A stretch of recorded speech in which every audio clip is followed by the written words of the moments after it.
Well, welcome back to the unofficial West Brom fan podcast. First of all, I'd like to give a couple of shout-outs to Paul Edwards, Lewis Edwards, Jason Roberts. Yes, the Jason Roberts. I'm still pinching myself, to be honest. Taff, Cat M, number one fan, and Gunnar GT. Apologies if I've got the spellings incorrect there, but you know who you are. And thank you very much for expressing the liking for the podcast. And thanks once again to everyone who continues to listen and enjoys these episodes. Okay, so here we go. 2001-2002. And what a season that was. It was actually the headline for the cover of the Albion season video.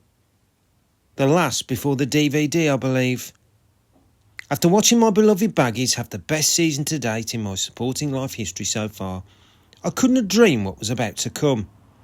My thought process was, yes, we've got a team now, and maybe we can go one better in the playoffs this time.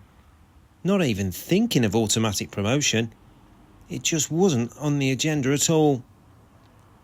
But just when I was getting excited for the new season ahead, a great big bubble burst. Our top striker and goal-scoring sensation at the time was sold. After being made redundant from my first ever job in Bilston, I'd now found myself a sales administrator job at a company that was situated on the Pensnet trading estate. While on the phone to a client, my phone buzzed repeatedly in my pocket. I was thinking, what on earth is going on? Is it an emergency? It was, but not the kind of emergency we all know about. This was a football emergency. I took a quick look while on the phone, and all I saw was Lee Hughes, Coventry City. I couldn't wait to get off the call to read it properly. As soon as the call finished, I raced to the bathroom to have a good read. It said something along the lines of, Coventry City have agreed a club record fee with West Bromwich Albion for striker Lee Hughes. No, I thought. No, my favourite Albion player at the time, don't worry Super Bob, I still love you, was on the verge of leaving. I remember thinking, nah, he's not going to go. He's a boyhood Baggies fan. And look at the season we've just had. Not a chance, I thought. But I was so wrong. Within days, Lee Hughes was sold to the Sky Blues for a club record fee of £5 million and a pound. Coventry City manager at the time, Gordon Strachan, actually joked he put the extra pound in to trigger the release clause. I was devastated. Those pictures of Hughes were soon tore down off the wall in my bedroom. To be fair, when you look back, Coventry City had just come down from the Premiership and were huge favourites to return. And with Hughes having proven more than his capable worth in this division, you can kind of see why the move appealed. No, I can't, still can't. Why did you do it, Lee? Why? I've always wondered what would have happened had Hughes stayed. Of course, the Bally scenario wouldn't have occurred, would it? But hindsight's a wonderful thing. And of course, it was all forgotten at the end of the season, wasn't it? Yet that wasn't all. Dutch master Richard Sneakers had left for Stockport County and striker Jason Roberts picked up a foot injury in a pre-season friendly, which I think was away at Cheltenham. I might be wrong on that though. Just before the season started, that was, and he was going to be out until at least the new year. What on earth had we done? Had Megson run over a black cat? It was just not meant to be at all. Roberts has actually set up his own personal website by then, which meant you could email Jason personally, and he would reply to you. That's how players and supporters were still well interactive with one another before social media came along. I actually sent Jason a message. Of course, he won't remember that. It was a long time ago, when Mom wasn't well. And he sent a lovely email back wishing her all the best, along with a signed photo in the post. Still, I bet he was really gutted that he couldn't be out on that football pitch. And now we needed him more than ever following the loss of Lee Hughes. At least Megson now had a nice bit of money in front of him though from the sale of Hughes to build a promotion squad. Yet we hardly signed anyone that summer from what I remember. I'm probably way out on this, but I can only remember a young apprentice from Carlisle United called Scott Doby being signed in place of Hughes. But really, it was more of an understudy to Jason Roberts at the time. Nobody expected Doby to do what he did. On to the new season, and my home season ticket had once again been renewed. But this was the final time Mum and Dad would help me out with the money. Next season I was on my own. Well, I'm 18, got a full-time job, and rightly so. We started with a trip to local rivals Walsall, who had once again won promotion from Division 2. There was extra spice this time with us having sent the Saddlers down in 2000, and that spice was too much for us to handle, as we were beaten 2-1. We then lost our next game at home to Grimsby Town 1-0 to drop into the bottom three, as we had the previous campaign under Megson. This time, there wasn't too much panic. But again, radio phone-ins were questioning the sale of Lee Hughes and why we'd not spent the money. Haven't we heard that one before? And Jeremy Peace hadn't even took the chairman post yet. It was still Paul Thompson. The Wellington League Cup had drawn us away to Cambridge United. I was out with my mates for this one, and for some reason they preferred to drink alcohol on the streets than go to a pub, even though we were all over 18. Before you ask, yes, I did have a drink. Only a couple of Boddington's lager. Any more and I'd have been smashed. Something, as I'm sure you know by now, I'm not too comfortable with. It was the first season where the two legs in the competition had been abolished as well. It was now one straight knockout game of football. And if it was a draw, it went to extra time and penalties. Well, of course, Albion made life hard, didn't they? As always. And after a 1-1 draw and extra time, they sneaked through on penalties. Another 1-1 draw, this time at Sheffield Wednesday, was next. New loan signing from Premiership Sunderland, Danny Dichio, popped up to score the equaliser to cancel out as Gerard Zibon early opener. Before at last our first win of the season. A 1-0 win over Gillingham. 2-2 for our new 6'3" striker. It's Sheffield Wednesday 1, West Bromwich Albion 0. Gerard Zibon with the early opener. Albion do have a corner from this right-hand side. It's going to be Neil Clement to take it with that left foot of his, trusty one as well. High one towards the 6-yard box. Sigurdsson is up there with a looping header. Dichio, yes, it's in there. It's Daniel Dichio with the goal for West Bromwich Albion and the equaliser here at Hillsborough. Well, it was a corner from Clement from the right-hand side. He curled it left-footed towards the left side of the 6-yard area. Sigurdsson got up, looping header towards the goal, and Dichio finishes it off. On loan from Sunderland, brought in to try and help out the striking options for West Brom, has got the Baggies back on level terms here at Hillsborough. It's Sheffield Wednesday 1, West Bromwich Albion 1. Albion still looking for their first victory of the season. Here is Doby, the new man from Carlisle. Oh, lovely ball down the line, and here's Igor Ballis. Is he going to keep it in? Oh, he has. He's kept it in, Ballis now. Down the right-hand side, what kind of cross can he deliver? Decent one, Dichio on the chest. Dichio! Oh, it's 1-0 to West Bromwich Albion. And Daniel Dichio gets his second goal in 2 games. Well, what a start he's made to his loan period here at the Hawthorns.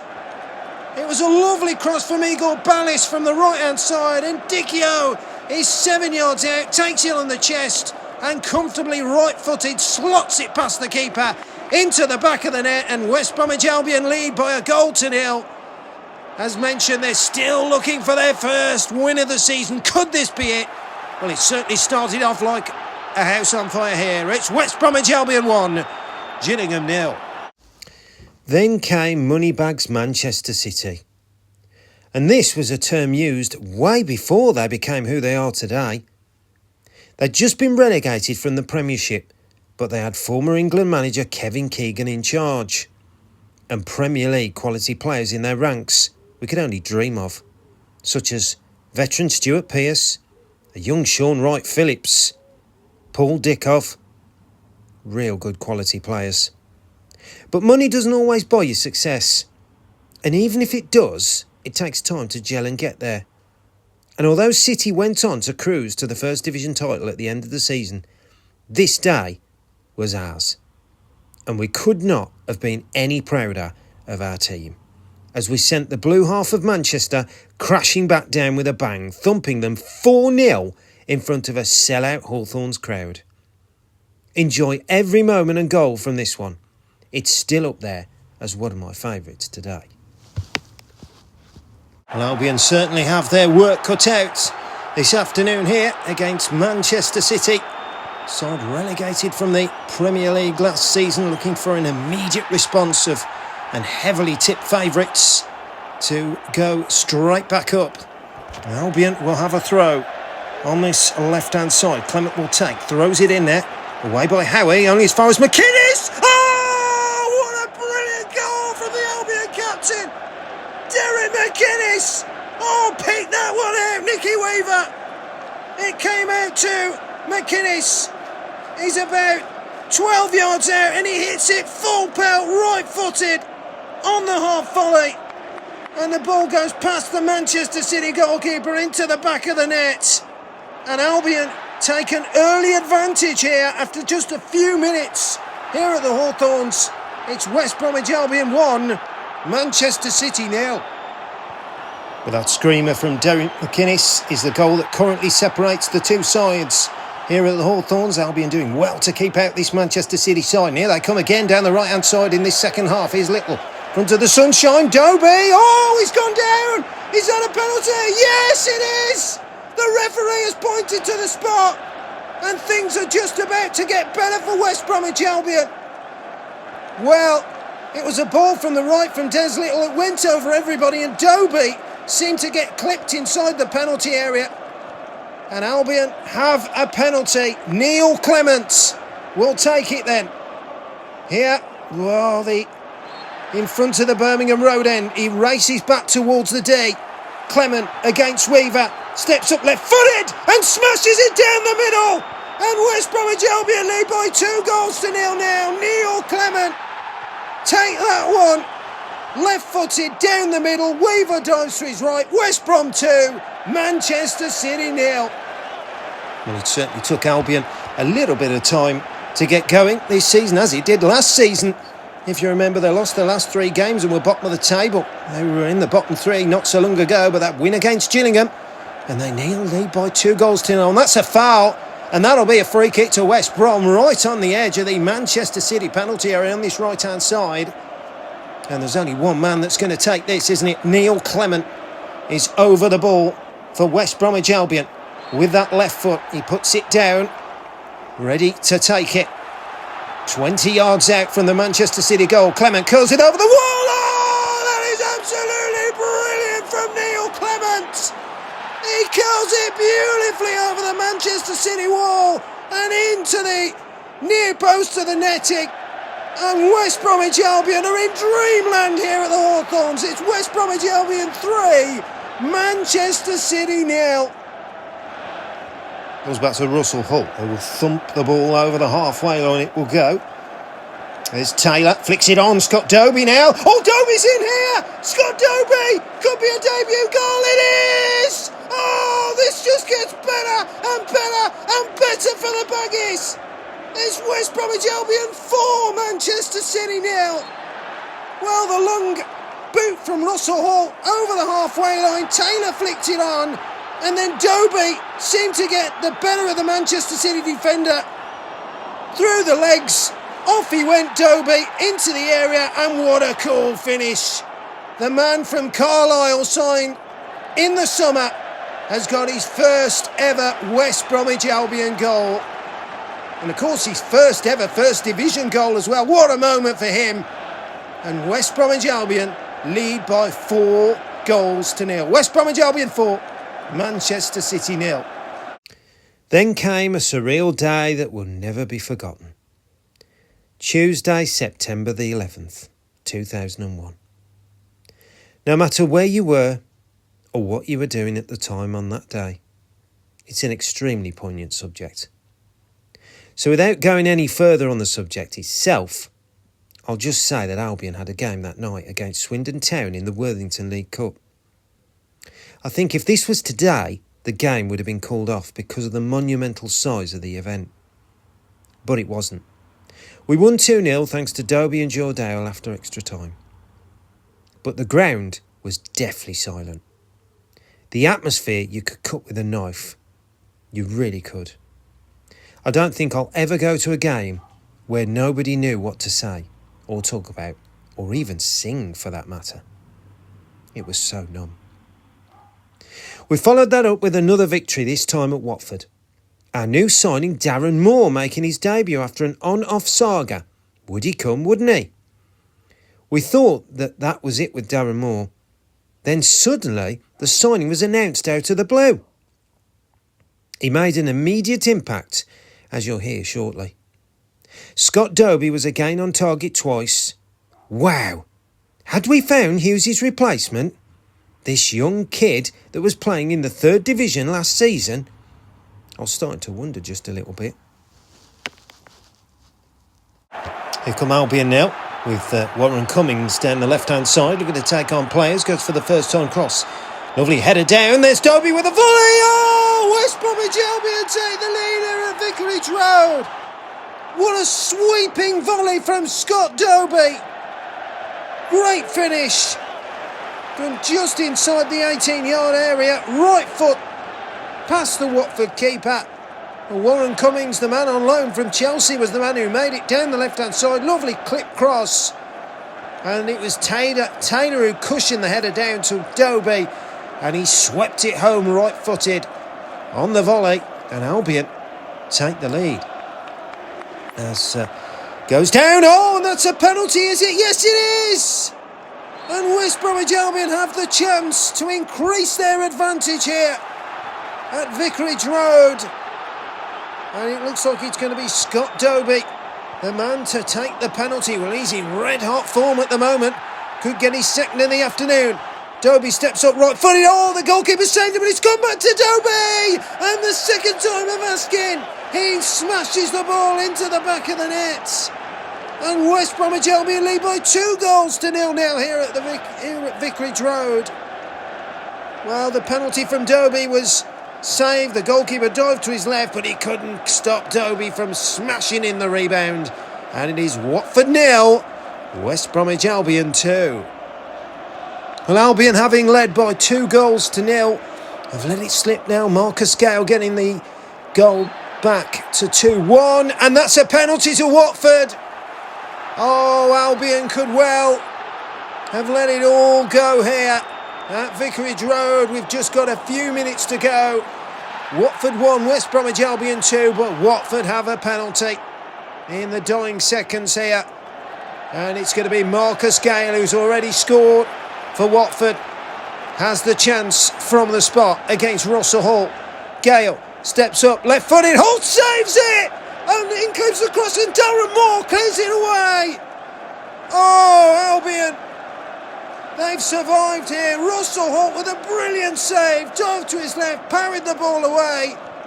And as the ball came back in the box, there's big Darren Moore, the new signing from Portsmouth. Clears the ball for a corner. But what great defending there from Moore, and a great goalkeeping save from Russell Holt from the penalty as well. West Brom still might cling on to this. It's Watford 1, West Bromwich Albion 2. A 2-0 victory over Preston came next, with another Dobie double, before we lost 1-0 at home to Wimbledon, which I believe was current West Bromwich Albion TV co-commentator Andy Johnson's debut. We nabbed him for an absolute steal from Nottingham Forest, believed to be around 200,000. Another Megson bargain. Still, we were now creeping nicely up the table into 8th place. And once again, this Albion side bounced back. Another 2-1 win at Portsmouth. Albion looking to bounce back following that defeat at home to Wimbledon at the weekend. They've got a free kick here about 20 yards from the Portsmouth goal on this right-hand side. Already trailing by a 1-0 following that Robert Prosinecki penalty kick, but Neil Clement Has that wonderful left foot. What can he do from this? Curls it over the wall. Oh, that's a beautiful goal from Neil Clement. Inch-perfect delivery over the Portsmouth wall, into the back of the net. And West Bromwich Albion have drawn level here. Portsmouth 1, West Bromwich Albion 1. As Albion come forward again. Clement now on one of his runs down the left-hand side. Whips the cross in. Dobie! It's 2-1 to West Bromwich Albion. And it's Scott Dobie again. Oh, this lad just cannot stop scoring at the moment. And Neil Clement, the man who got Albion back on level terms, he's now scored one and he's now created one. Lovely cross from the left-hand side, and there is Dobie getting in on the blind side. Great little close-range header into the bottom corner, and West Bromwich Albion have turned it all around here. Portsmouth 1, West Bromwich Albion 2. Next up was Burnley at home. Mum and Dad had gone away on holiday and left me on my own in the house for the very first time. Now, if you've seen the film Home Alone, no, I'm joking, it wasn't quite like that, but it was probably as messy as that, which I'll get to in a minute. I was encouraged by my mates to have a house party. Girls, boys, the lot, you know the drill. My mates, his mates, mate, her mates, mate, can they come? Well, of course. The laid-back, shy, uncontroversial individual I am said, yeah, no problem at all. More the merrier. Oh dear, what a mistake that was. They trashed the place. We had people playing computer games, drinking alcohol, playing football in the garden, looking in every room, being nosy, kissing. I hope that's all there was. But I bet there wasn't. Oh, it all went on. Just picture American Pie, the first ever movie, and the house party there. Well, it was something like that. It's one of my all-time favourite films because it brings back those memories. Oh, to be 18 again. But anyway, back to the Albion. And with Mum and Dad being away, I decided to take my mate up the game. Nobody else wanted the other ticket. He was a Liverpool fan. Never went to the games, but he loved a drink. So much so that he said he'd meet me at the game as he wanted to make a day of it drinking. Fair enough, I said. I got to the game in a taxi. Not sure how he got there, but he did. And he was late, turning up 20 minutes into the game. I felt embarrassed as, of course, I knew everybody around me. Anyway, he was sloshed and slurring his words. Not drunk enough to be kicked out, though. I bet Adrian Charles was impressed. The game finished and we won 1-0 thanks to Scott Dobie's goal. But that isn't the end of the story. My mate decided to go into West Bromwich Town Centre to finish off what he'd started. Needless to say, I'd been back at the house 2 hours, phoning him, wondering where he was, when all of a sudden he turns up in a taxi on my drive, gets out and falls flat on his face. The next second he gets up and says to me, "Are you all right, mate?" Well, of course I was, but he wasn't the next day. The hangover from hell, he called it. We've all been there. Well, maybe not me so much, but you get the picture. Following that 1-0 at Burnley, we were knocked out of the League Cup competition by Charlton Athletic by 1-0. Well, Albion could go up to third place this afternoon if they're to get a victory against Burnley.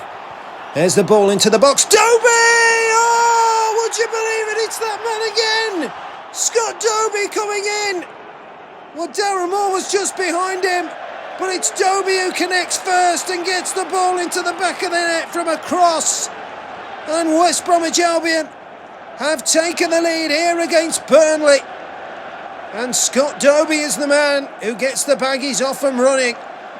And what a hot streak of form he's currently on at the moment. That's now his 6th goal in his last 5 games. Incredible from the man who cost just a little bit of money from Carlisle.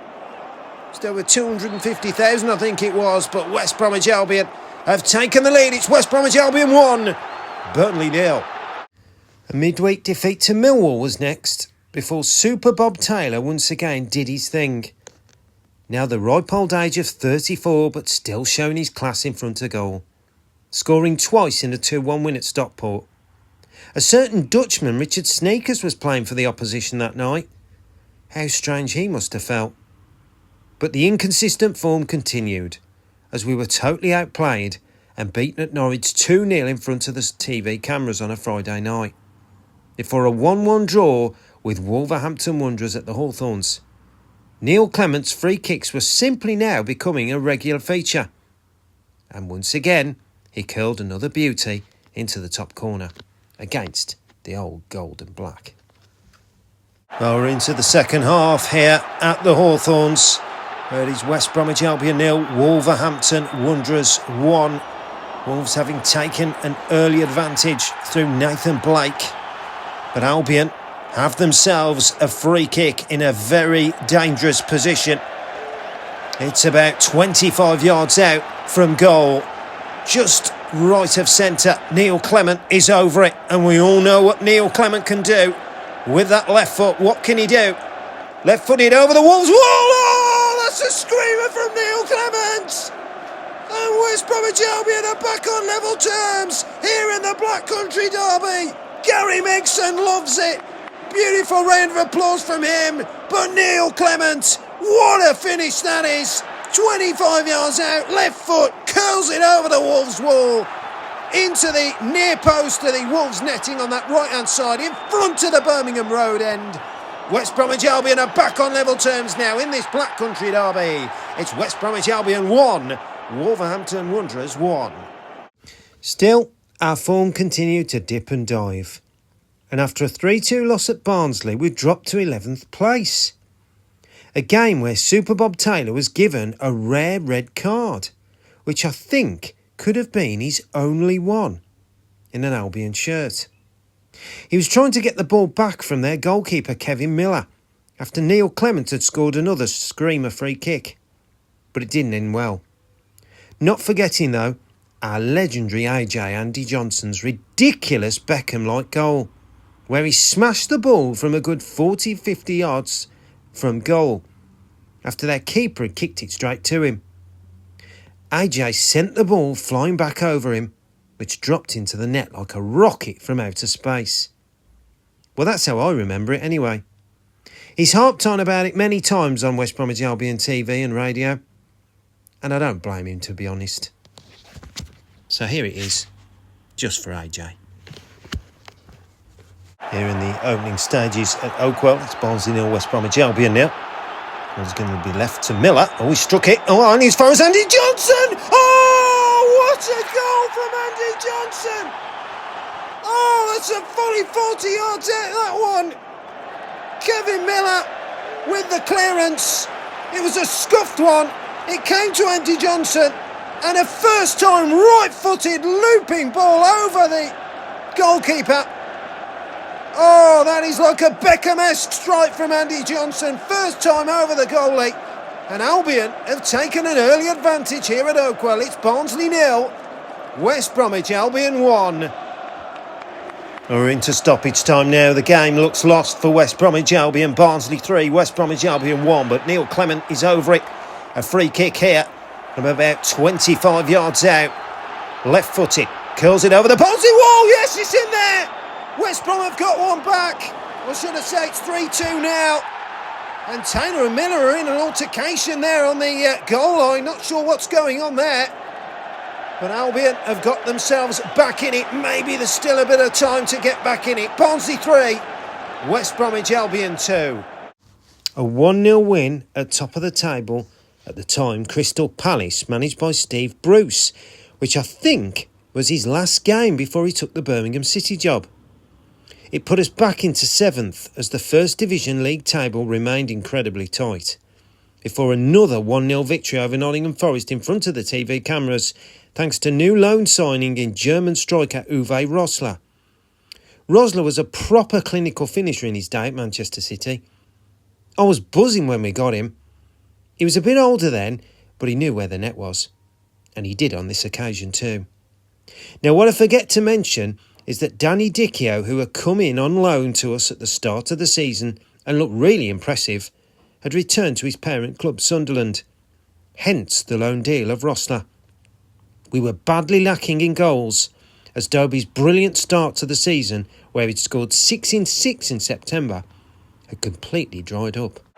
Albion will be looking to put behind that defeat to Barnsley at the weekend. It's a bit of a poor run of form, one lost, drawn lost. It's seen them drop out of the playoff places, but I'll be looking to see what they can do against top of the table Crystal Palace here this evening, as Russell Holt takes the ball and looks to boot it forward. Over the halfway line it will go. Oh, Taylor might get in here. He's in here. Bob Taylor. Yes, West Bromwich Albion have taken the lead here. And it's Bob Taylor still scoring goals. Well, he hasn't had much opportunity this season with the goal-scoring exploits of Scott Dobey. He got 2 against Stockport not so long ago. He's got another one tonight.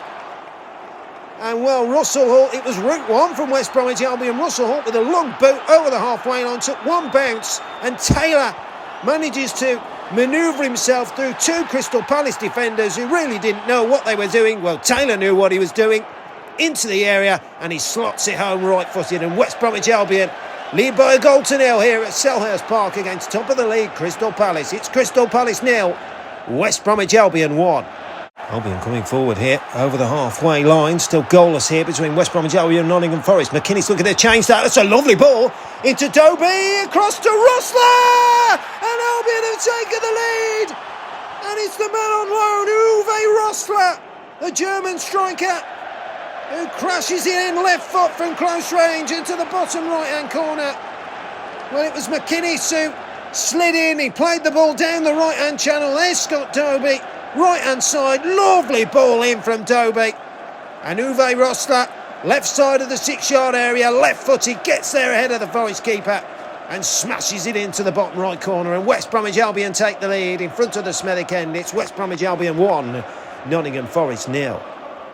Despite that, though, the clean sheets were coming along like no tomorrow. We picked up our 7th clean sheet of the season in another 1-0 win, this time at St Andrews against Birmingham City.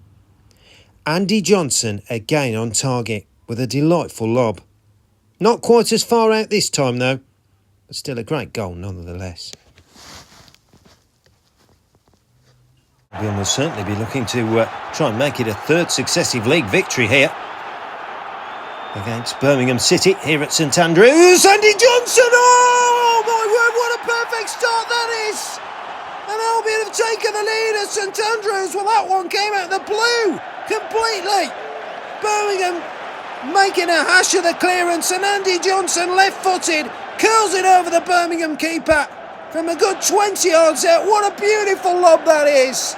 And West Bromwich Albion have taken the lead here at St Andrews. It's Birmingham City 0, West Bromwich Albion 1. Talking of delightful lobs, though, the most unlikeliest of sources, another Baggies legend, of course, Darren Big Dave Moore, only went and bettered Andy Johnson, didn't he? Or did he? You decide. Big Dave, as we love to call him, placed a perfect side-footed tornado over the Rotherham goalkeeper from again about 40 yards out. The ball flew over the keeper and dropped into the net. It was all in vain, though, as again we lost the game 2-1, this time to the Millers.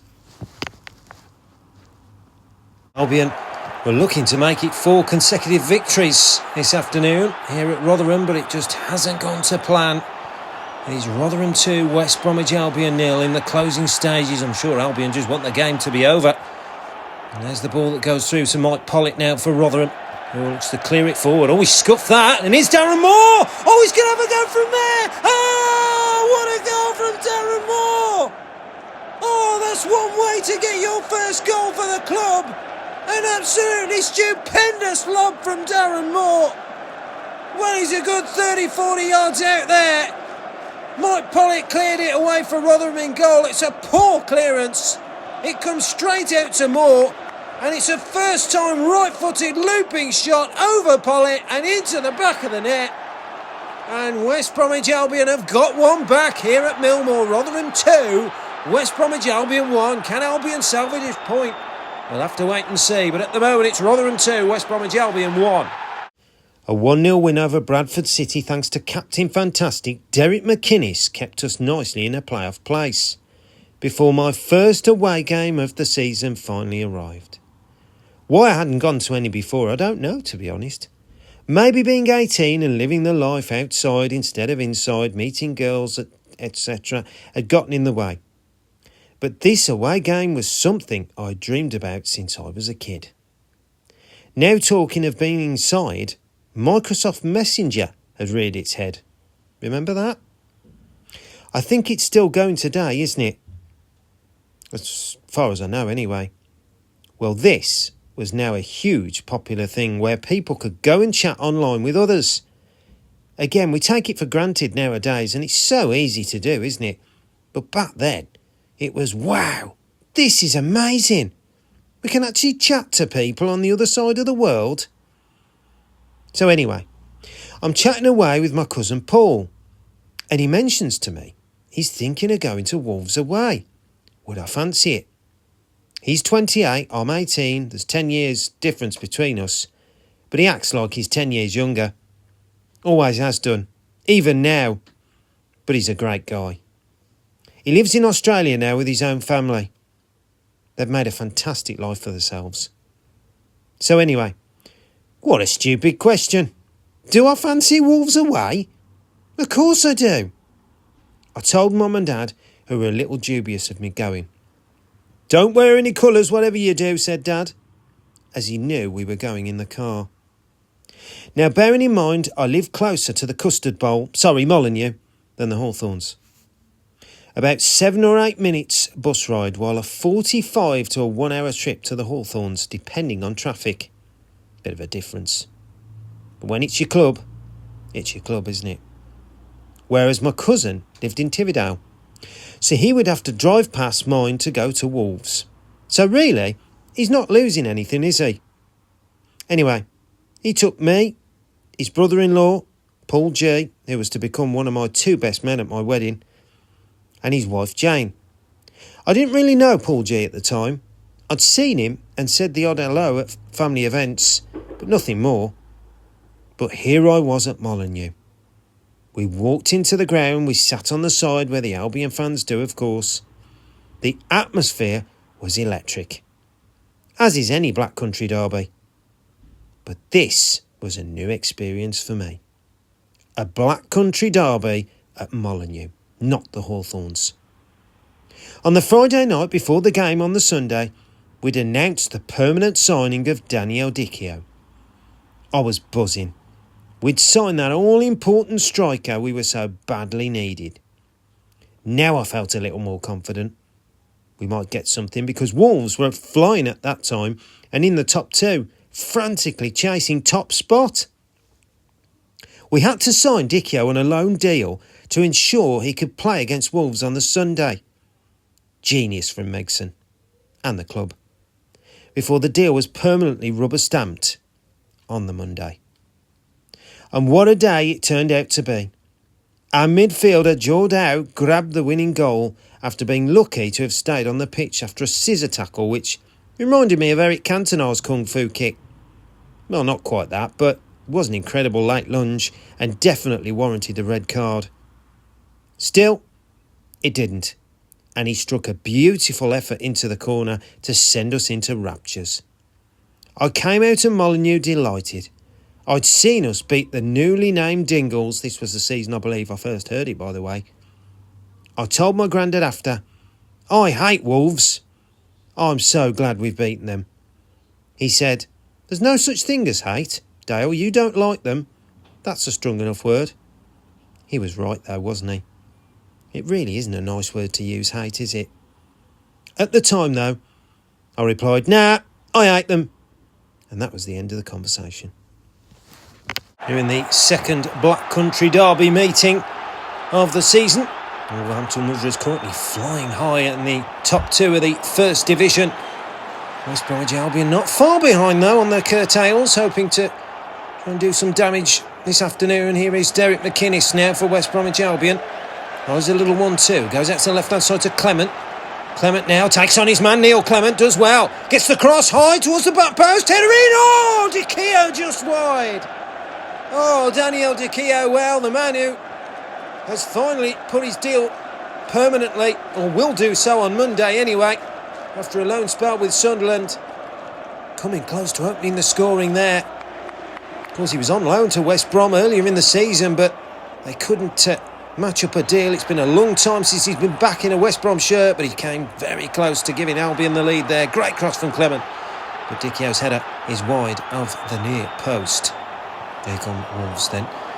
Rare attack, Naylor with a cross from the left-hand side. Oh, what a chance there. Was it Colin Cameron, I think, that got in? No, George Undar with the header. Very close indeed for Wolverhampton Wanderers. It was George Undar, yes, indeed, that got up. Edge of the 6-yard box, but he can only head the ball wide. McInnes, Jordal slams it forward. Beaten away. Now Cameron in the middle of the centre circle. Given to Olza. Tackle there from Jordal on the Wolves midfielder inside the centre circle. I'm not sure if it was Alex Ray who went down there, but, well, Jordal, they're all getting in a muddle here. The Wolves, the West Brom players. The referee's going to have to sort it out here, as there is all complaints. Well, looking at that Jordal tackle again on the TV monitor there, it's late, there's no doubt about it. It's a lunge on the Wolves man, but nothing is doing for further punishment by the looks of it. Here is Ballas now on the right hand side, picks out Adam Chambers now for West Bromwich Albion. Takes a touch, clips it into the penalty. It's a decent ball that. Here's Jordal on the chest. Jordal! Oh, what a finish from the Portuguese midfielder! Absolutely brilliant from Jordal. Takes it on the chest, bounces once, right-footed into the bottom right-hand corner. And Albion have taken the lead here in the Black Country derby. Jordal goes over to the West Bromwich Albion supporters on the sides there and shows his delight at scoring a goal there. But what a beautiful finish. Adam Chambers gets the credit from the clip from the right-hand side. Lovely chip cross. Jordal takes on the chest, bounces once, bang, right-footed on the half volley into the right corner. Super strike from West Bromwich Albion's Jordal. And Albion have drawn first blood here at Molineux. Wolves 0, West Bromwich Albion 1.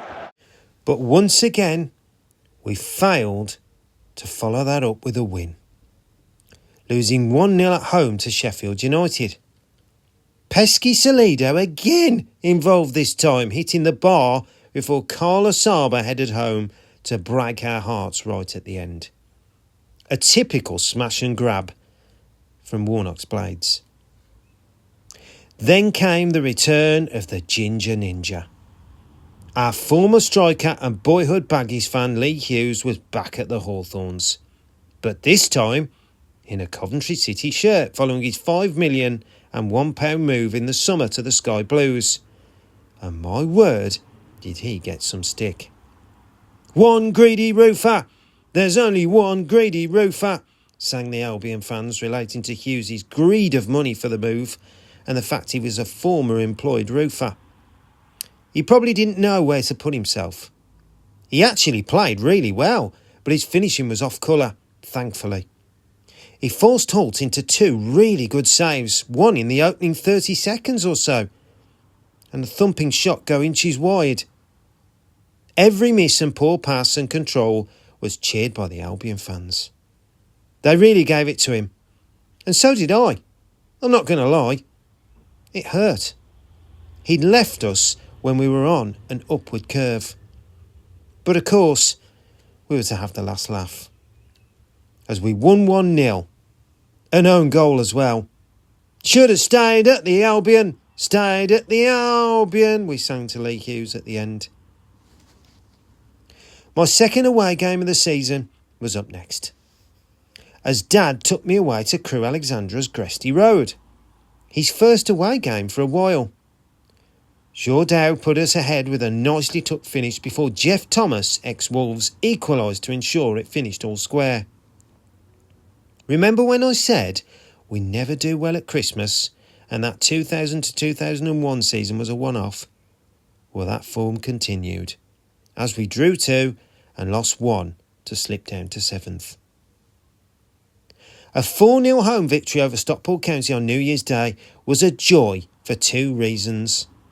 One, it put us back into the top 6, as we never went lower than that again for the rest of the season.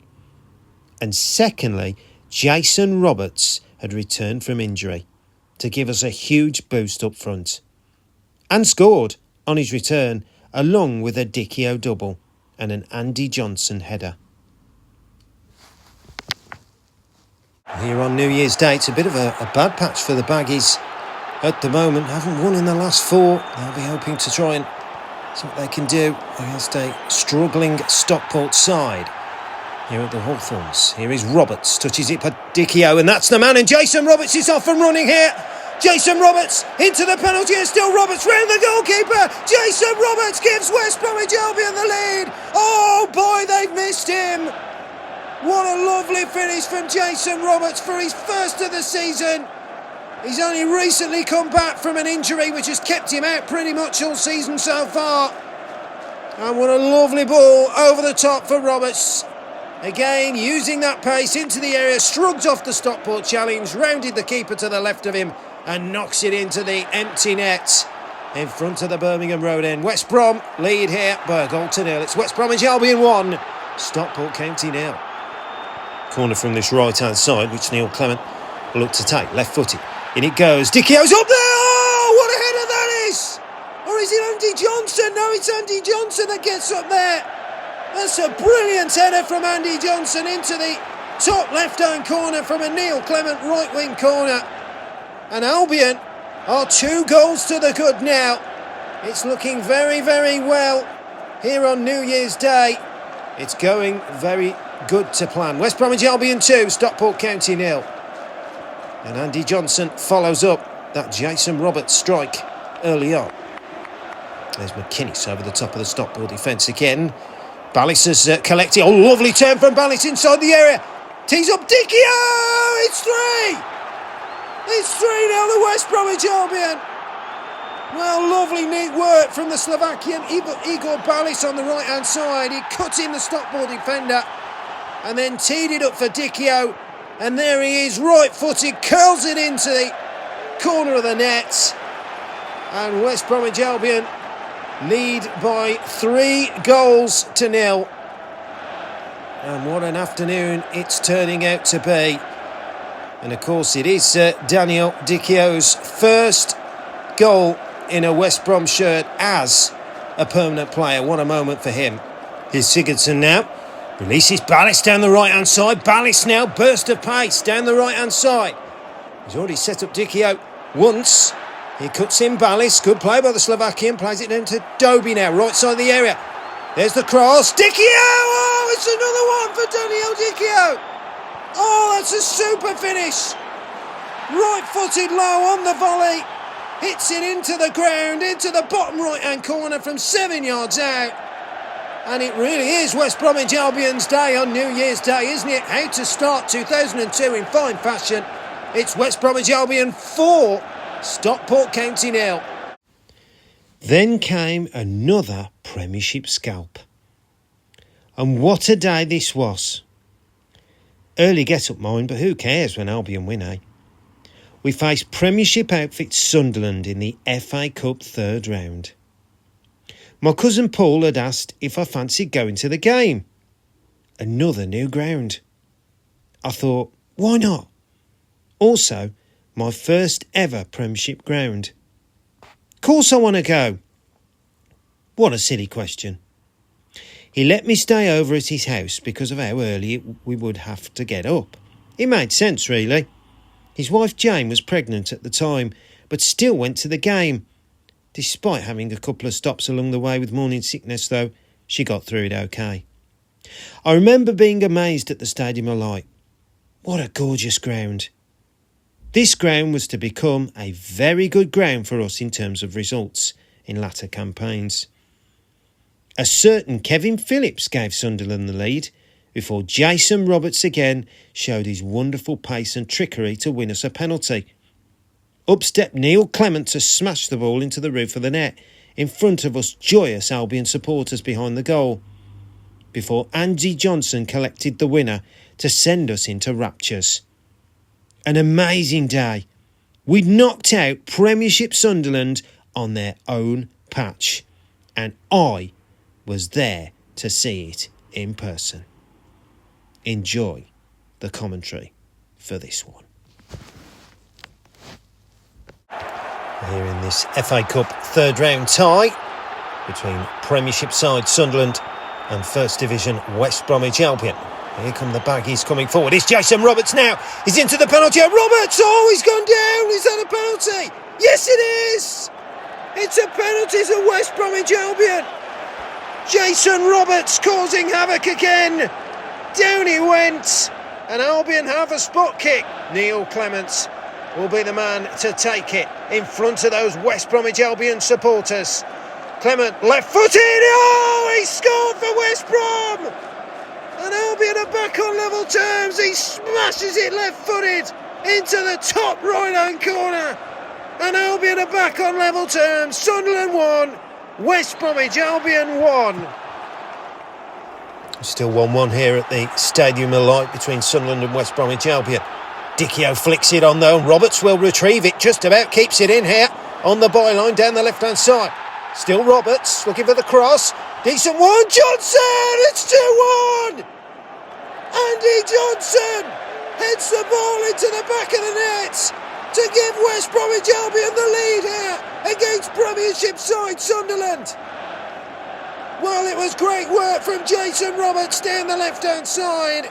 He kept the ball in on the byline and then delivered a delightful cross with his right foot. And there's Andy Johnson, 6 yards out, rising above the Sunderland defence, plants his header into the back of the net.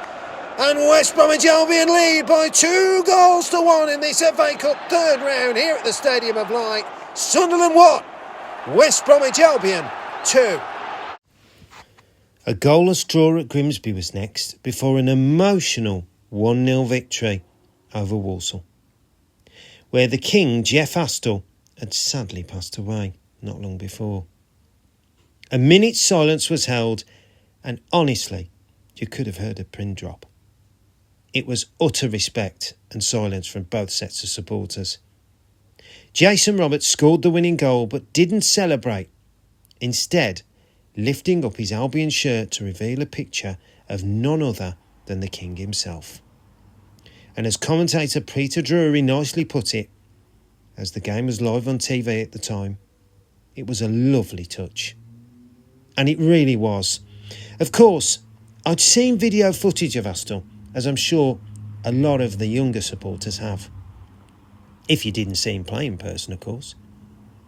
And Dad told me all about him and what a fantastic player he was.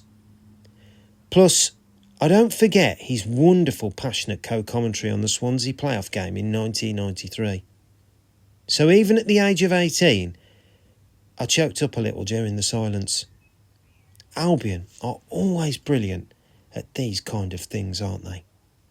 And that day was no different. Another reason why I'm so proud to support this wonderful football club.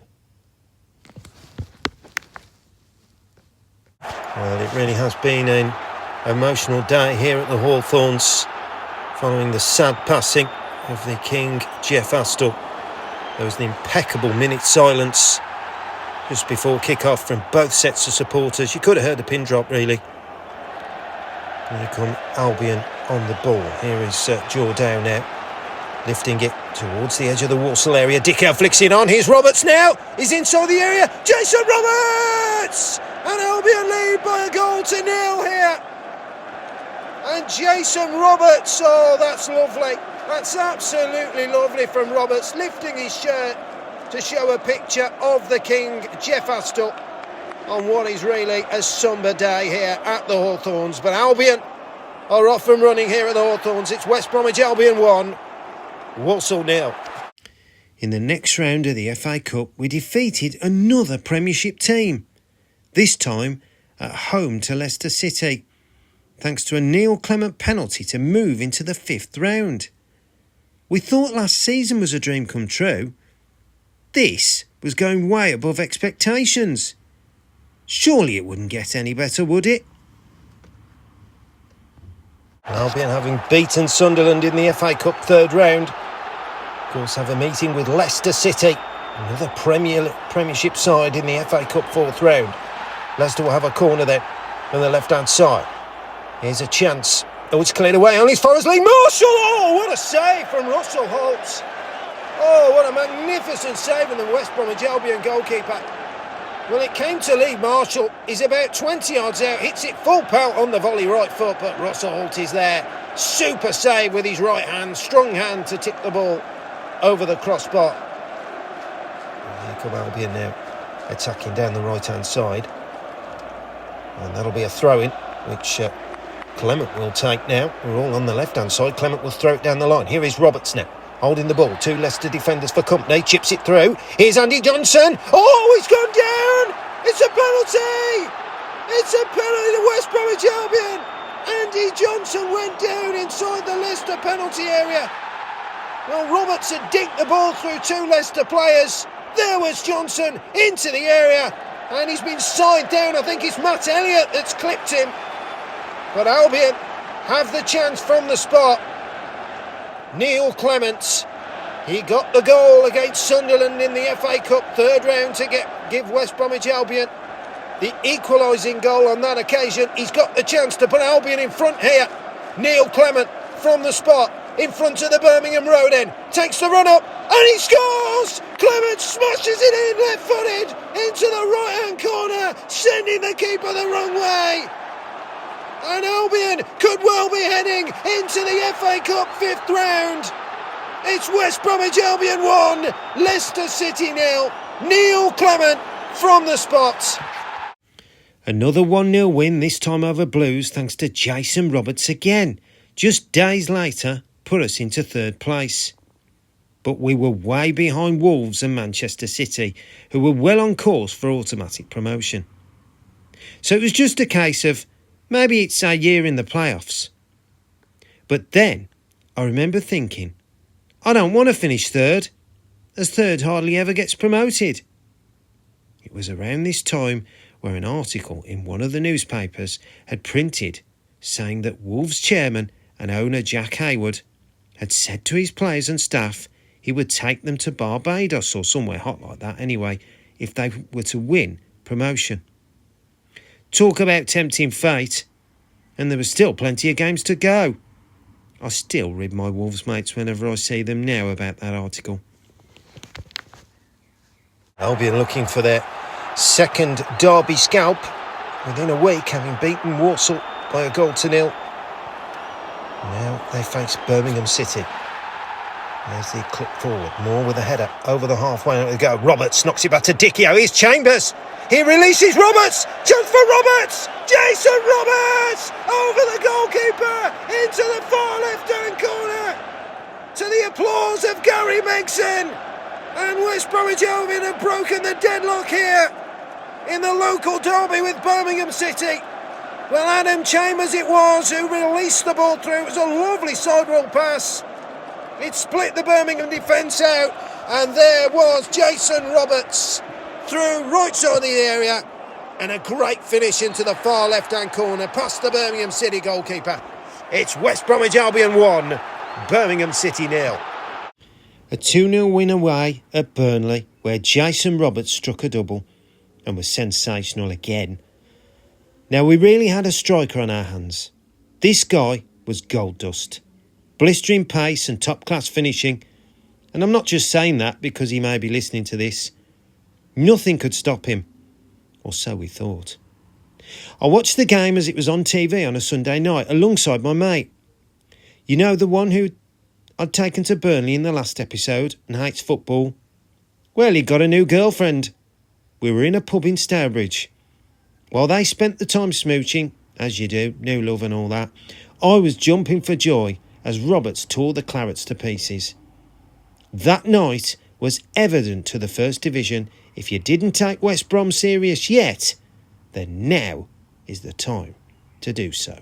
Albion really are on a rich vein of form at the moment. A couple of 1-0 wins. I'll be hoping to try and see what they can do this evening here at Turf Moor.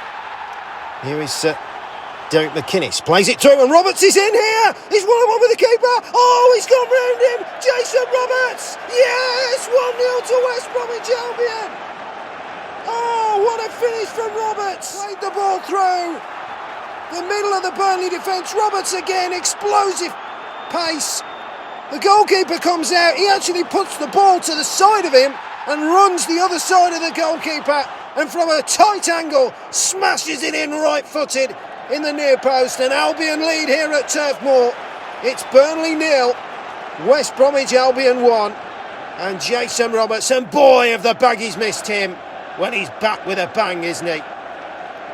Cleared away, and as far as Gilchrist who gets it away. Oh, here's Johnson again for West Brom, slips it through to Roberts. Roberts is in here, left side of the area. Jason Roberts, 2-0 to the Baggies. Oh, it's absolute dreamland stuff here at Turf Moor.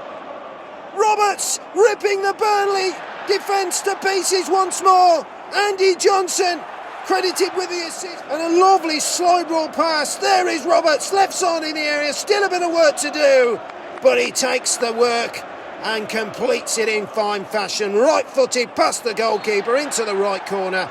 Burnley 0, West Bromwich Albion 2. Just before our next game, I was now out of work again. After being made redundant twice in a matter of less than 12 months at the young age of 18 and still without a job at the time, I was, as you can imagine, very low in confidence. But thanks to my mate's dad in Sidcup, who worked for BT at the time, he gave me a lesson on interviews, as these multinational companies at the time had similar interview techniques. It worked a treat, and getting the call on the Friday before the Norwich game to say I had got the job was a wonderful feeling. I'd also just started courting my first ever proper girlfriend as well. It didn't work, and instead she was to go on and marry my mate and have 4 kids with him. But that's another story. So going on to the Norwich game, I was now back in work full-time at a company called Empower, a place I was to work for the next 20 years. Albion won the game 1-0 thanks to Danny Dichio's winning trademark header. Life and Albion tasted very sweet at that moment. We suffered our first defeat of the new year at Millwall by 1-0, before we bounced back in superb style to smash Portsmouth 5-0 at the Hawthorns. Jason Roberts scoring his final 2 goals of the season, while our Icelandic centre-half Lars Sigurdsson scored his one and only goal in an Albion shirt. It was a brilliant day. We were now firmly perched in 3rd place and looked a dead certainty for another playoff battle. The only downside was our local rivals Wolves were going one better. 11 points clear of us and in an automatic place. What could possibly go wrong for them?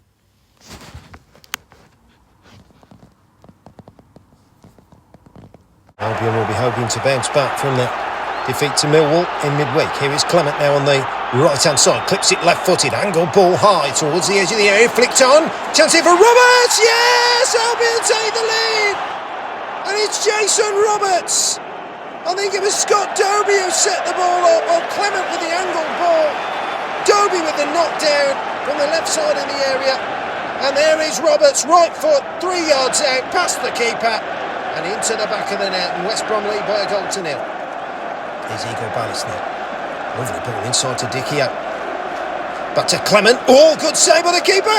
Chance here. Oh, good save against Sigurdsson. And Lars Sigurdsson smashes it in to the roof of the net from about 5 yards out.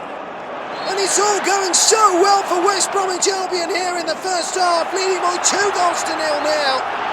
And Lars Sigurdsson gets his first ever West Bromwich Albion goal. The big right-sided centre-half. Well, it was Clement's left-footed shot, which was pushed away by the Portsmouth keeper, but there was Sigurdsson in the end after another rebound the goalkeeper had saved. He couldn't stop the Icelandic from smashing it in, and Albion lead by 2-0 now. Here at the Hawthorns. And here from Albion again now. So Good play by Roberts now, just on halfway. Puts it back to McInnes. Oh, what a ball from Derek McInnes. Here's Igor Ballis. Chance for Ballis. Could it be 3? All saved by the keeper. Dobie! It's 3! Oh, and that's a lovely moment for Scott Dobie. Well, he's gone so many games without a goal, Scott Dobie. And finally he's back on the score sheet.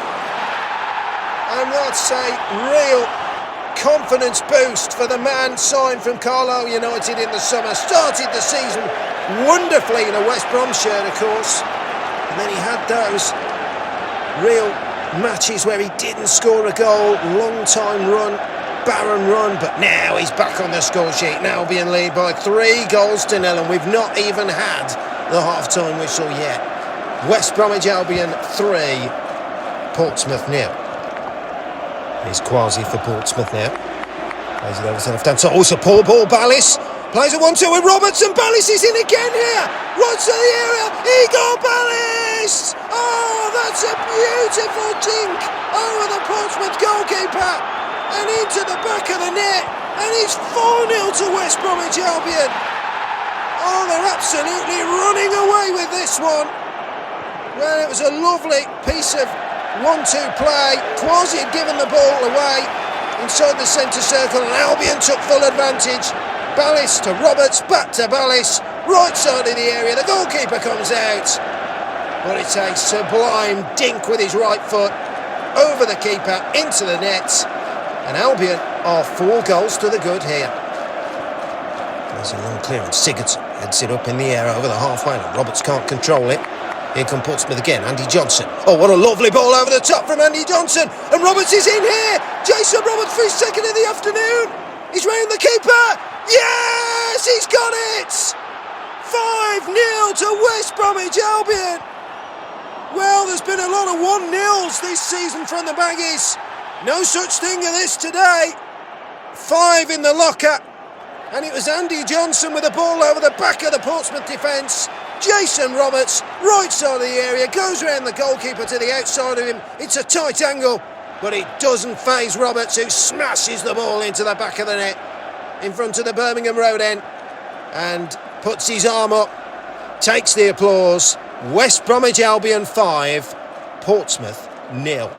Talking of going wrong though, I remember being gutted after we lost 1-0 at Preston, just days after that Portsmouth win. We missed yet another penalty in this one. The curse on penalties was really starting to stand out now. We'd missed more than we'd scored. Taylor, Clement, Dobie, those were just a few of those guilty missing from the spot. But that wasn't the only thing that went wrong. Our star striker Jason Roberts limped off injured. And that was the end of his season. I couldn't believe it. The same thing happened to Hughes just a couple of seasons earlier. And now Roberts was out.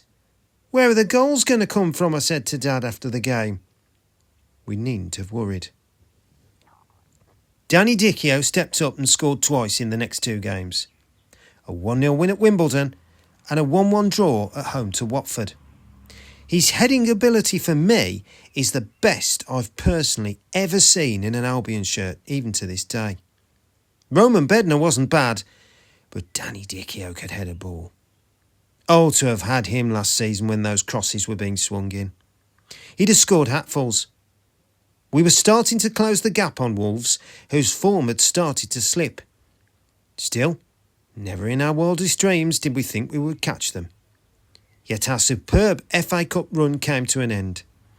After beating Cheltenham 1-0 in round 5, we lost in the quarter-final 1-0 to Premiership side Fulham.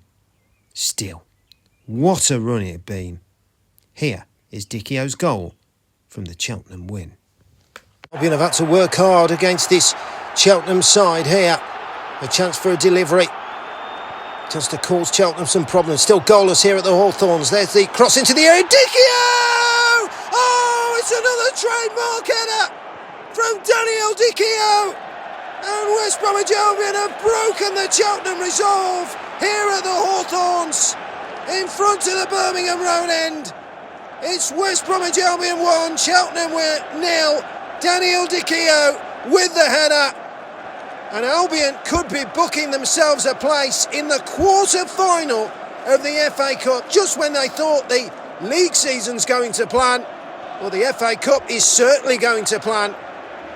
And Albion are leading by 1-0. It's West Bromwich Albion 1, Cheltenham 0. Then came that famous football match, which will never be forgotten. I'll be astonished if any football fan that loves the game does not at least know about this match. The Battle of Bramall Lane. If you don't, then I suggest you take a look at it. It's all there on social media. You can't miss it. Saturday, 16th of March, 2002. Me, Mum and Dad had all gone to Sidcup for the weekend to see my mate and his family. You know, the Real Batiste wonder kid I mentioned in an earlier episode. We planned on going to a game while the Albion were playing. My mate and his dad were big fans of conference side at the time, Welling United, so off we went to go and support them. We were enjoying the game, singing along with their famous song, Welling United Champions of Europe. Yes, they really did sing that. It was wonderful humour, to be fair. But anyway, as the game is going on, my text alerts were coming through. Sheffield United 0, West Bromwich Albion 1, Scott Dobie. Then into the second half, it was Sheffield United 0, West Bromwich Albion 2, Derek McInnes. No mention of any sendings off. It was just the goal alerts and the scorers. I was loving it. 2-0 up, I thought we need another goal. I never feel safe at 2-0, and the fact it was away from home, my wish came true. Sheffield United 0, West Bromwich Albion 3. Oh yes, brilliant, what a win! 3-0 at Sheffield United. Welling drew 1-1 but scored very late, so it was a double celebration. The only thing missing from my text alert was the full-time whistle. I said to my mate Rich, it's still not full-time. I don't understand it. Have we won? Surely we have. Back then, you couldn't go on the internet on your phone, so I just assumed that was it. And we'd won 3-0. Or hoped that was the case anyway. But to be certain, on our drive back from Welling, we switched on the radio. And as the results came in, it said, Sheffield United against West Bromwich Albion. Match abandoned. What? We all gasped. How can this be? Albion were 3-0 up. It had been a reasonably warm day with no rain or snow, from what I remember. So surely it wasn't the weather. We were totally mesmerised. Bearing in mind, the short journey back was only 15 minutes to my mate's house. So as soon as I got back, I raced past Mum and his mum with my mate and asked him to flick the TV on. So on to teletext we went. It read on the teletext, and I can still see it now, Sheffield United 0, West Bromwich Albion 3. Along with the goal scorers, Dobie with a brace and McInnes. Then, in bright yellow, match abandoned due to lack of players. What? How has this happened? First, I was like, oh, Albion, what have you done getting players sent off when you're winning 3-0? But it couldn't be further from the truth, as it was, of course, 3 Sheffield United players that were sent off and 2 injured. Me and my mate went into the bedroom, switched on the PlayStation and got cracking on ISS Pro Evolution Soccer while listening to the radio. It was everywhere now. They did a whole programme dedicated to it. What was going to happen with the points? Were we going to get them for being 3-0 up with over 10 minutes to go in the game? It was something that I don't believe had ever happened in football before. It even made match of the day on the night. Nobody knew the answer. I went to a Gary Megson forum a couple of years ago, and he said he refused to call it the Battle of Bramall Lane because there was only one team doing the battling. And he's spot on when you think about it, isn't he? We did nothing wrong.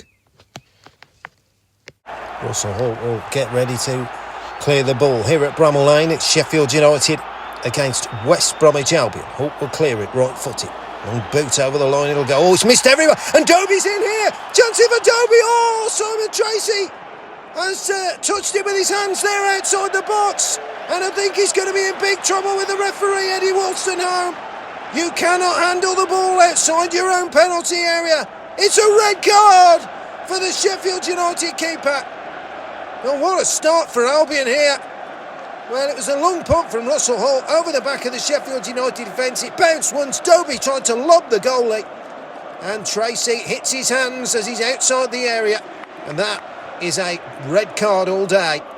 Sheffield United are down to 10 men. Here come Albion then, attacking down the right-hand side. Here is Ballis. Nice little ball. Oh, lovely dummy there from Dobie Johnson. Here is Johnson now. Clips it in. Dobie! Albion take the lead at Bramall Lane against 10 men Sheffield United. And Andy Johnson with a delightful clip from the right. There's Scott Dobie, diving header into the right corner from 6 yards out. And Albion lead at Bramall Lane. It's Sheffield United 0, West Bromwich Albion 1. Into the second half here at Bramall Lane. Still Albion leading by a goal to 0, but they have a corner from this left-hand side, which Igor Ballis is going to go over and take by the looks of it. Oh, he takes it short, comes to McInnes. Oh, my word, what a goal from Derek McInnes. Oh, an absolute thunderbolt from the West Brom captain. Well, Igor Ballis from the corner, he sets it up, and then McInnes, right-footed, full pelt on the half volley, bang! Into the back of the net it goes. And it's Sheffield United 0, West Bromwich Albion 2. Well, that rocket from Derek McInnes is all smiles from Gary Megson on the touchline. And Scott Dobie as well, getting on the score sheet in the first half. Albion leading by 2 goals to 0 here at Bramall Lane. As Sheffield United look like they're going to be making a substitution. Well, they need to do something, don't they? And it is former West Bromwich Albion midfielder George Santos, who was on loan at the club last season and impressed. It was quite to be honest, but Albion decided not to make the deal permanent in the end. Sheffield United, of course, was his destination. And here he is now, about to come on here at Bramall Lane. Here is Ballis now, tries to play it forward, but it's out for a throw into West Bromwich Albion on this near right-hand side. There's been a bit of an afters between George Santos and Andy Johnson previously. But well, Albion will have a throw-in as Ballis will throw it down the line. It'll go. Come to Ullathorne, clears it forward for Sheffield United. Now Ballis back to Dobie. This is good play by West Brom. There is Ballis. Lovely ball from McInnes. Oh, and that's a strong challenge there from George Santos on Andy Johnson.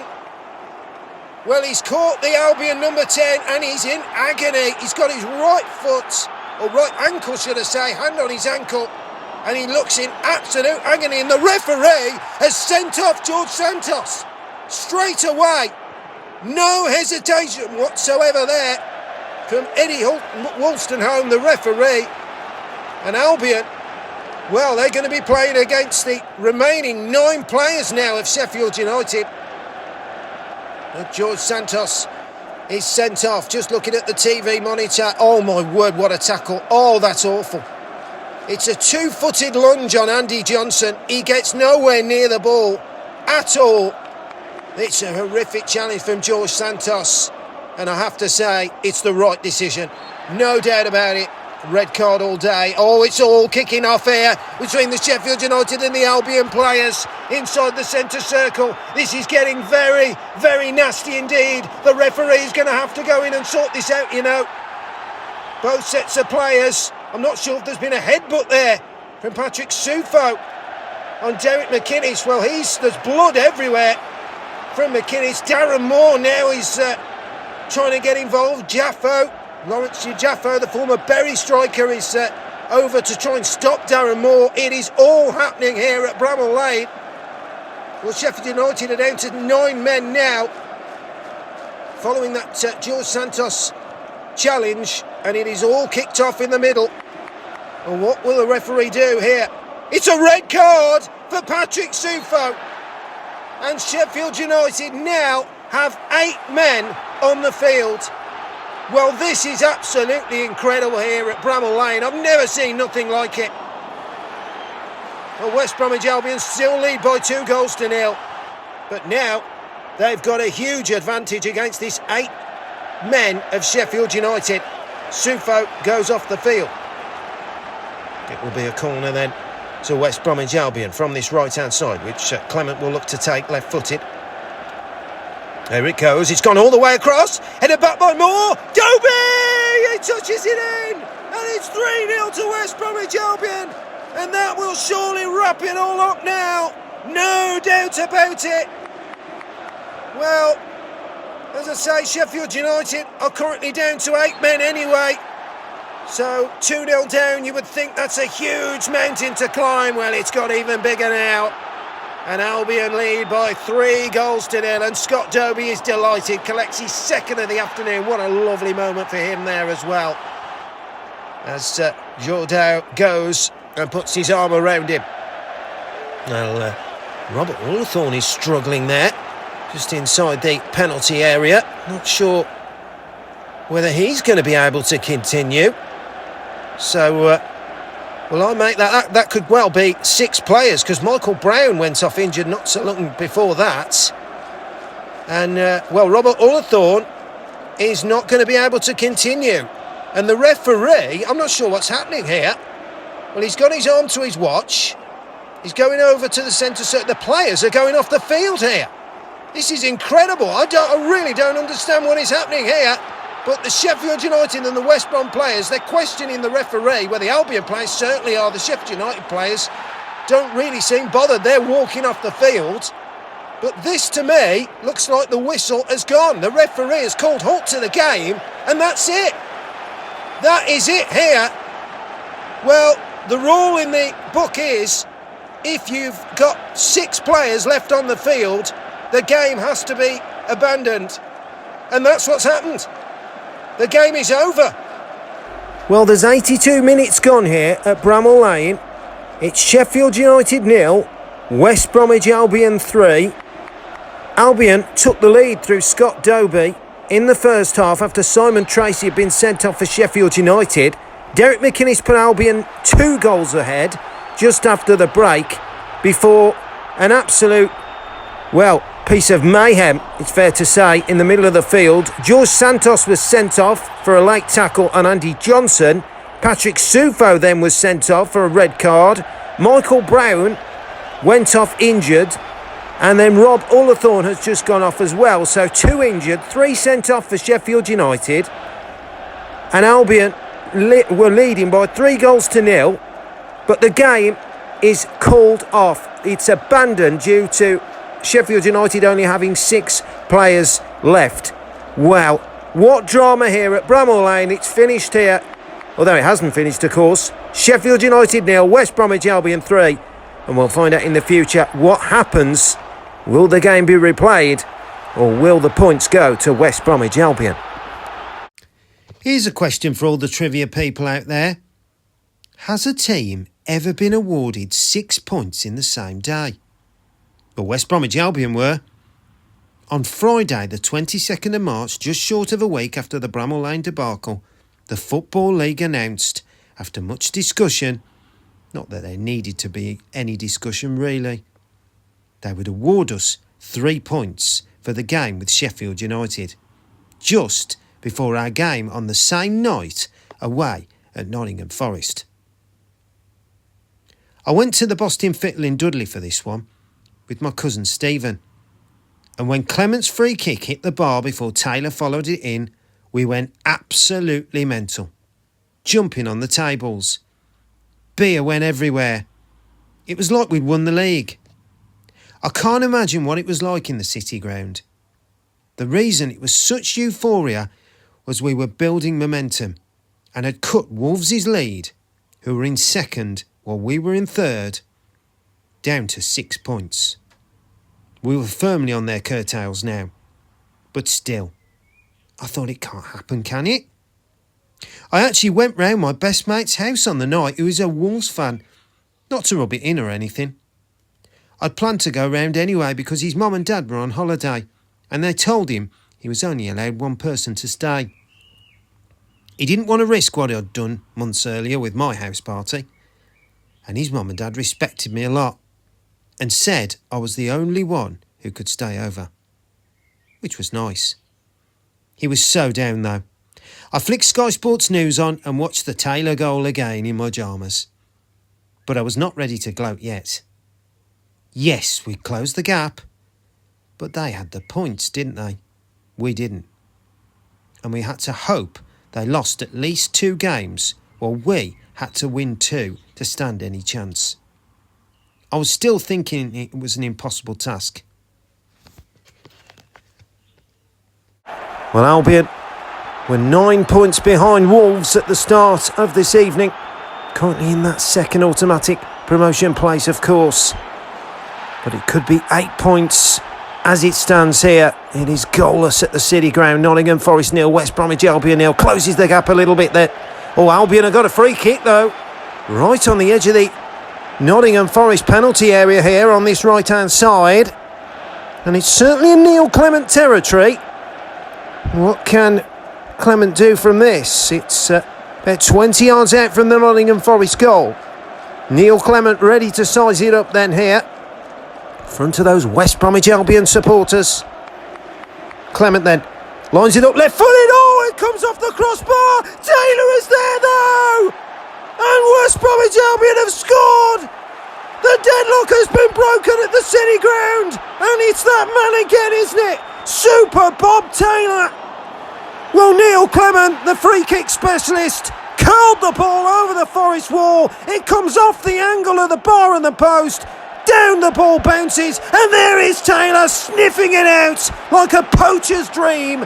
Diving header 3 yards out into the back of the net.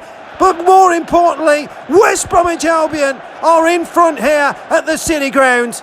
Nottingham Forest 0, West Bromwich Albion 1. And if it stays like this, then it will just be between 6 points between Wolves and West Bromwich Albion. The gap really is closing now. And Bob Taylor has got the goal. It's Nottingham Forest 0, West Bromwich Albion 1. Following that majestic victory at Nottingham Forest, we smashed Crewe Alexandra by 4-1 at the Hawthorns in our game in hand on Wolves, to go within 3 points of our nearest and dearest rivals. On the Saturday against Barnsley at the Hawthorns, we were praying Wolves would slip up, so we could take advantage and go level on points. But sadly, Wolves won at Burnley. And even though we won 3-1 in brilliant fashion against the Tykes, another on-loan striker, Trevor Benjamin, scoring, it still meant Wolves had that 3-point advantage with games running out. Next up, we faced Coventry City away in a 3 p.m. kick-off, while Wolves were facing top-of-the-table Manchester City at Molineux in the early day kick-off. It meant if Wolves lost to Manchester City, which was highly probable, as they were gunning for an immediate promotion back to the big time, and we won at Coventry, we would go level on points with them with 3 games to go. I couldn't bear to watch the Wolves game, which I think was on TV. I was so nervous. So instead, I played on my PC, Championship Manager, and waited for Dad to come up and tell me the score. The game had finished. I heard Dad's footsteps coming up the stairs very slowly. It felt like an age before I saw him appear at the top. "It's finished," he said. I said, "Go on then, put me out my misery." He smiled and said, "Wolves lost 2-0. Yes! We both cheered. Oh my word, this could really happen, couldn't it? I thought. I listened to the radio as we started off like a steam train, scoring in something like the 3rd minute.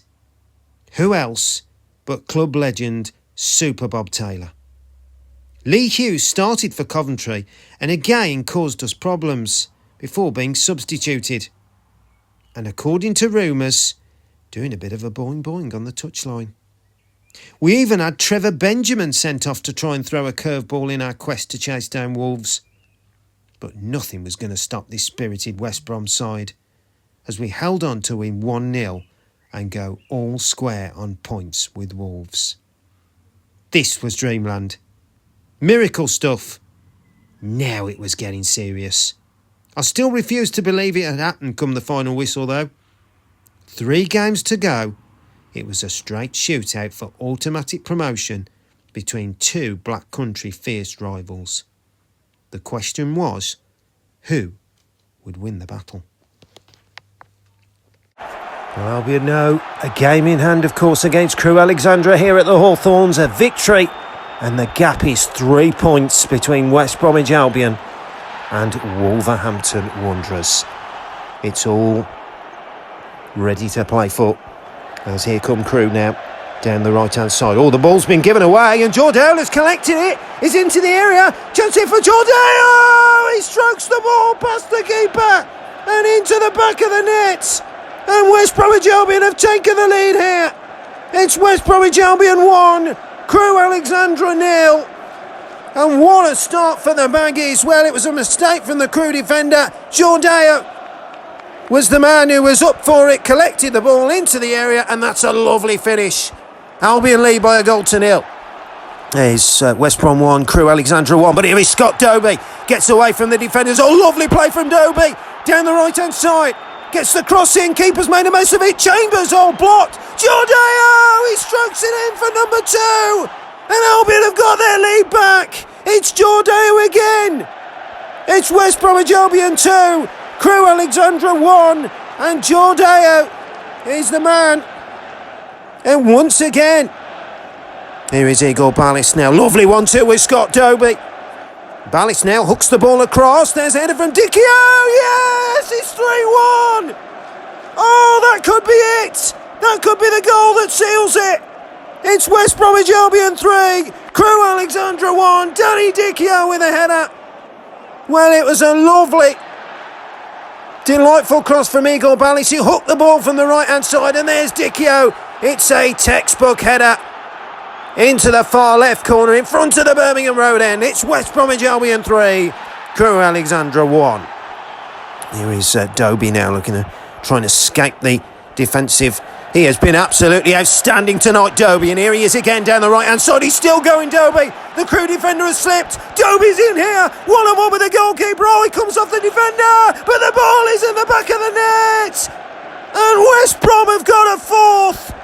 Well, Scott Dobie gets the applause from McInnes and his other Albion teammates, because that was one hell of a run.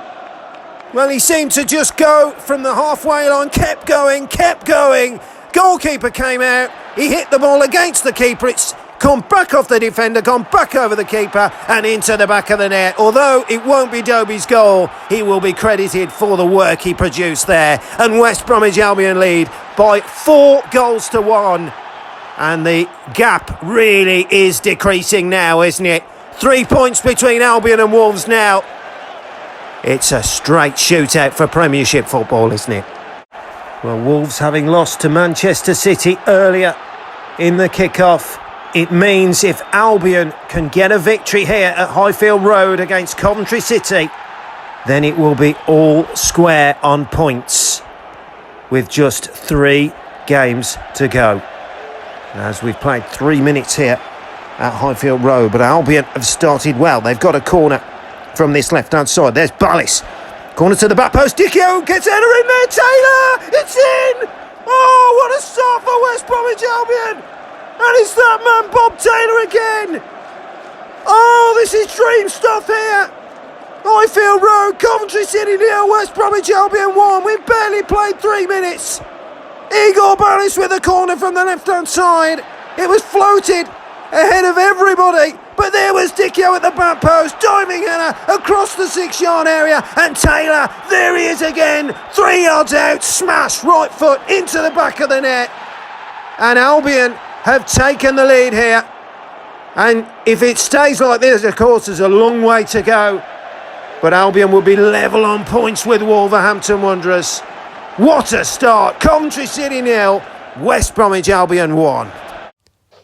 The Boston fiddling Dudley probably didn't want to welcome me and my cousin Stephen after we'd jumped on the tables after that Forest win just a few weeks earlier. But thankfully, they didn't recognise us. We were there again, but this time not to watch the Albion. Instead, we'd planned after work to go and watch the televised fixture on the Friday night, as we weren't playing Rotherham until the Sunday. It was Millwall against Wolverhampton Wanderers. Of course, praying Millwall could do us a favour. With just under 20 minutes to go, the game was locked at 0-0. Millwall were awarded a penalty, and up stepped former Blues striker Steve Claridge to score, and send us Albion fans at the Boston Fiddle bouncing on the tables again. A massive cheer at the final whistle. Promotion to the Premier League was now in our hands. Win all 3 remaining games, and we were up. It was as simple as that. But when you support Albion, it is, of course, never that simple, is it? Me, Mum and Dad arrived at the Hawthorns, all set for Rotherham at home. I remember feeling anxious, nervous, sick, all those feelings rolled into one. I just wanted the game to be over before it even began. Rotherham were fighting to stay in the First Division, so it was always going to be tough against Ronnie Moore's side. You could tell the players were feeling it too, but those nerves were put to bed midway into the first half as Super Bob Taylor, once again, despite a bandage on what I think was a broken wrist or a dislocation to his hand or something like that, he put us ahead. The ground erupted like a volcano. The realisation had hit us. Or certainly me, anyway. We could actually do this, you know. But supporting the Albion should come with some kind of disclosure. Because in the second half we got battered. Nerves had clearly got into our players, including our new loan signing Stanislav Varga, who despite being a giant Slovakian centre-back could not handle Rotherham striker Alan Lee, who with a bandaged head was causing havoc up front, while Chris Sedgwick was running rings around our fullbacks. You felt it was only a matter of time before Rotherham scored. They actually hit the post to warn us first, I think, equalised to send that nerve-anxious, sick feeling back into my stomach. I think they almost scored again, but Holt saved it, as we were clinging on for a point. But as the game ticked down to 90 minutes, totally against the run of play, Jordao produces a sensational overhead kick from close range, which is cleared off the line. Now, I was sitting in the Halfords Lane stand, as you would probably know, so it just looked like a brilliant clearance off the line from Sedgwick. The game finished 1-1, and it was sheer disappointment we hadn't won. Yet still, we'd gone a point clear of Wolves with 2 games to go. It was still in our hands. As soon as we got in the car, Albion callers on the radio were raging, saying they were certain Jordao's effort was over the line. When we looked back at the replay on the TV, when we got home, we could not believe it. It was clearly over the line, as I'm sure many, if not all, Albion fans have seen the footage by now. It was criminal. How far over the line it was, it's got to have been at least a foot. And although it didn't affect our promotion aspirations, it cost Crewe their First Division status, because they went down on the same points as Rotherham by goal difference. Well, Albion have the chance to go ahead of Wolverhampton Wanderers and take that second automatic promotion place here this afternoon against Rotherham. The nerves are everywhere. You can feel the tension here at the Hawthorns. But we are underway here, as I say, and Albion have it. Here is Stanislav Varga now into the feet of McInnes. Lovely turn and twist away. McInnes, he's got Taylor now. Left side of the area. Cuts in Taylor, might fancy it here. Taylor! He's given Albion the lead! Oh, the West Brom talisman comes up trumps again. Well, McInnes with a lovely bit of swerving move from him. Picked out Taylor on the left side of the area. He cut in and from 18 yards out, fires it low, right-footed, into the bottom right-hand corner. And West Bromwich Albion have taken the lead here in the first half. West Bromwich Albion 1, Rotherham 0. Well, Albion really have been under the cosh this second half.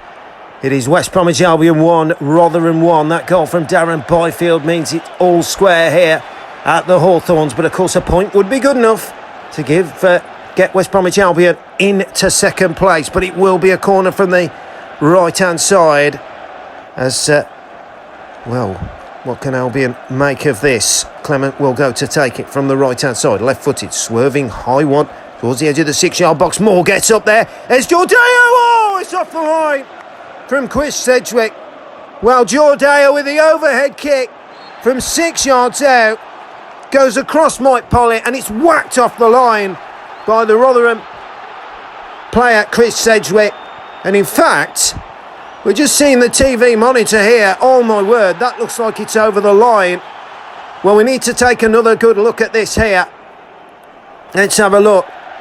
Moore heads the ball down. Jordeo. Oh, that's a good foot over the line. Oh, my word. Well, the goal is not given and it remains 1-1 here at the Hawthorns with just 3 minutes to go. That could be a huge, huge decision made.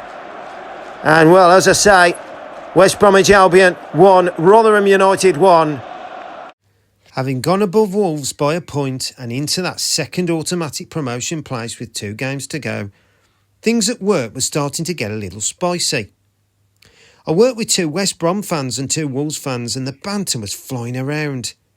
We were all around the same age as well, between 18 and 20, so that obviously helped. Our remaining games pitted us away to Bradford City and at home to Crystal Palace.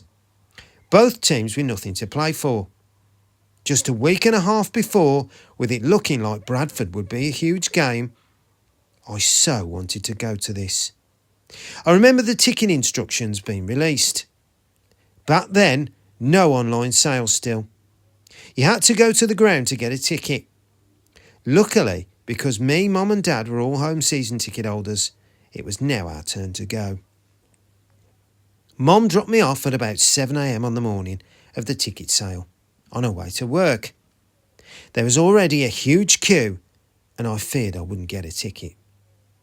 Dad had said he would pick me up and just to call him, but I could never have imagined how long I would be stood in the queue.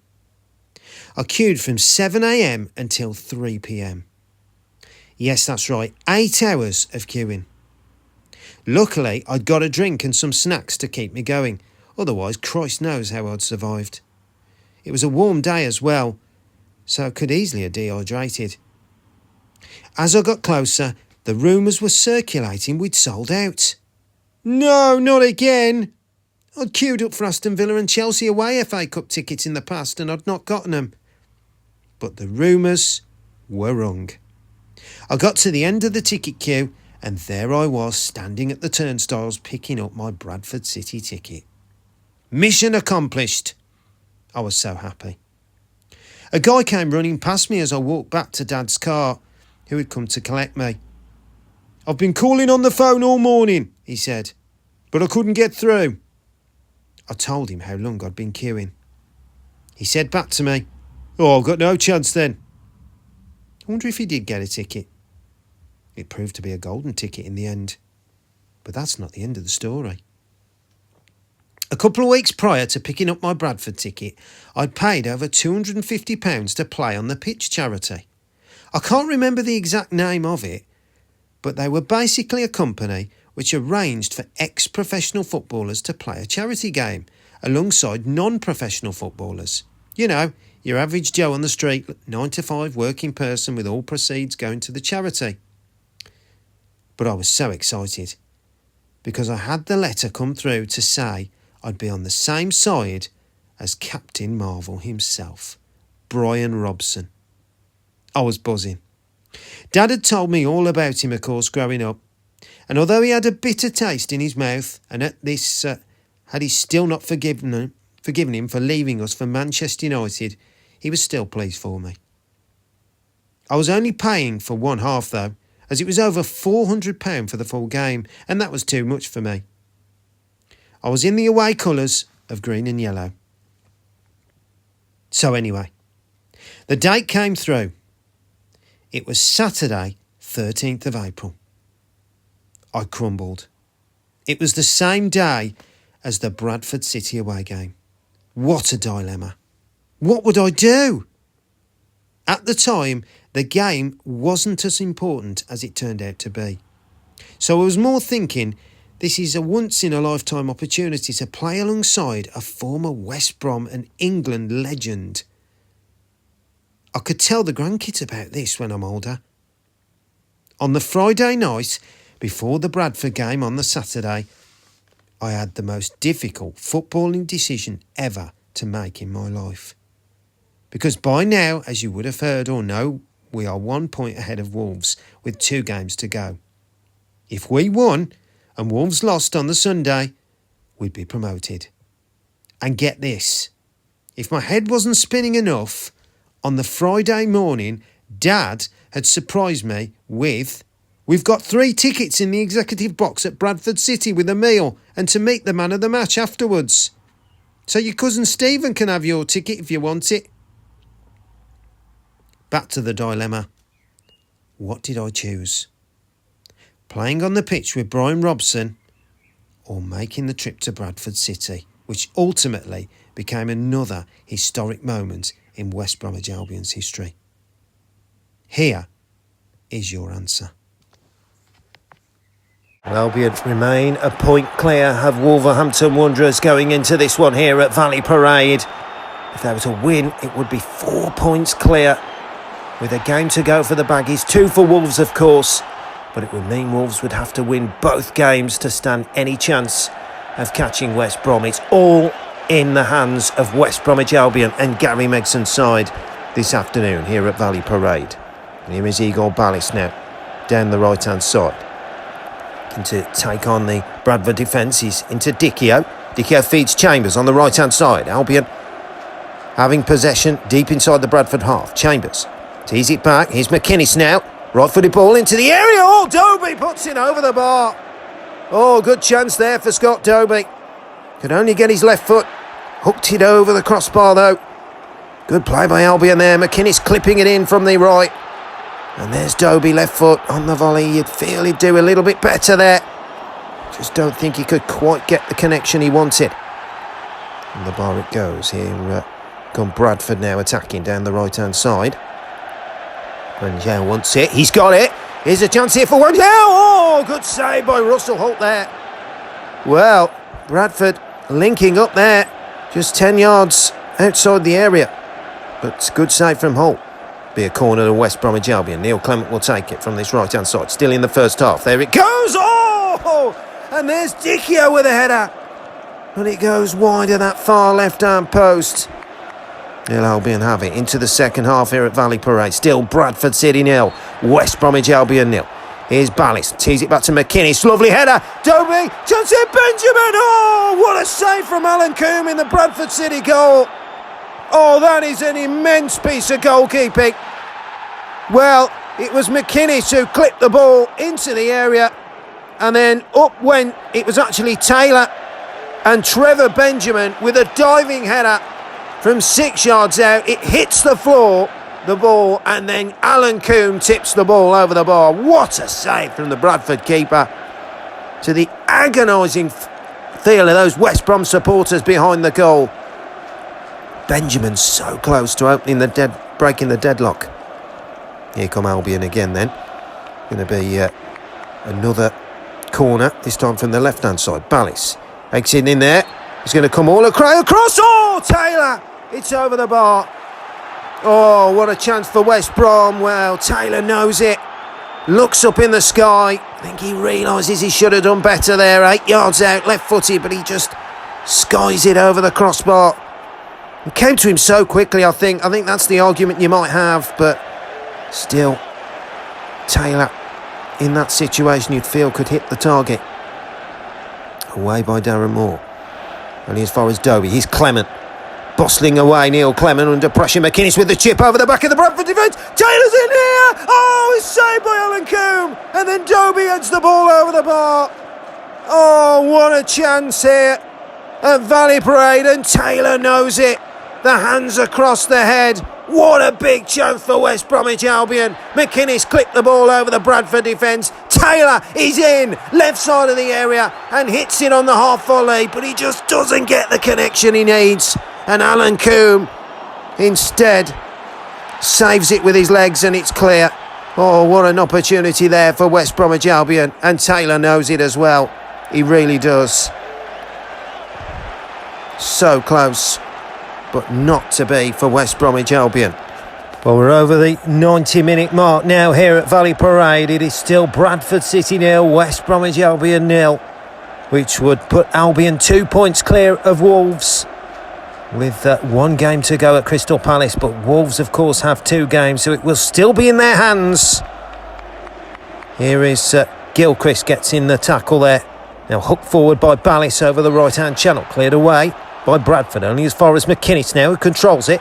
There's the diagonal ball over to Taylor on this left-hand side. Taylor cuts inside. Oh, he's gone down. Oh, he's done a penalty. Yes, it is. Mike Dean has no hesitation and points to the spot. And West Bromwich Albion have the chance to win the game here at Valley Parade. Oh, what a huge moment this could be.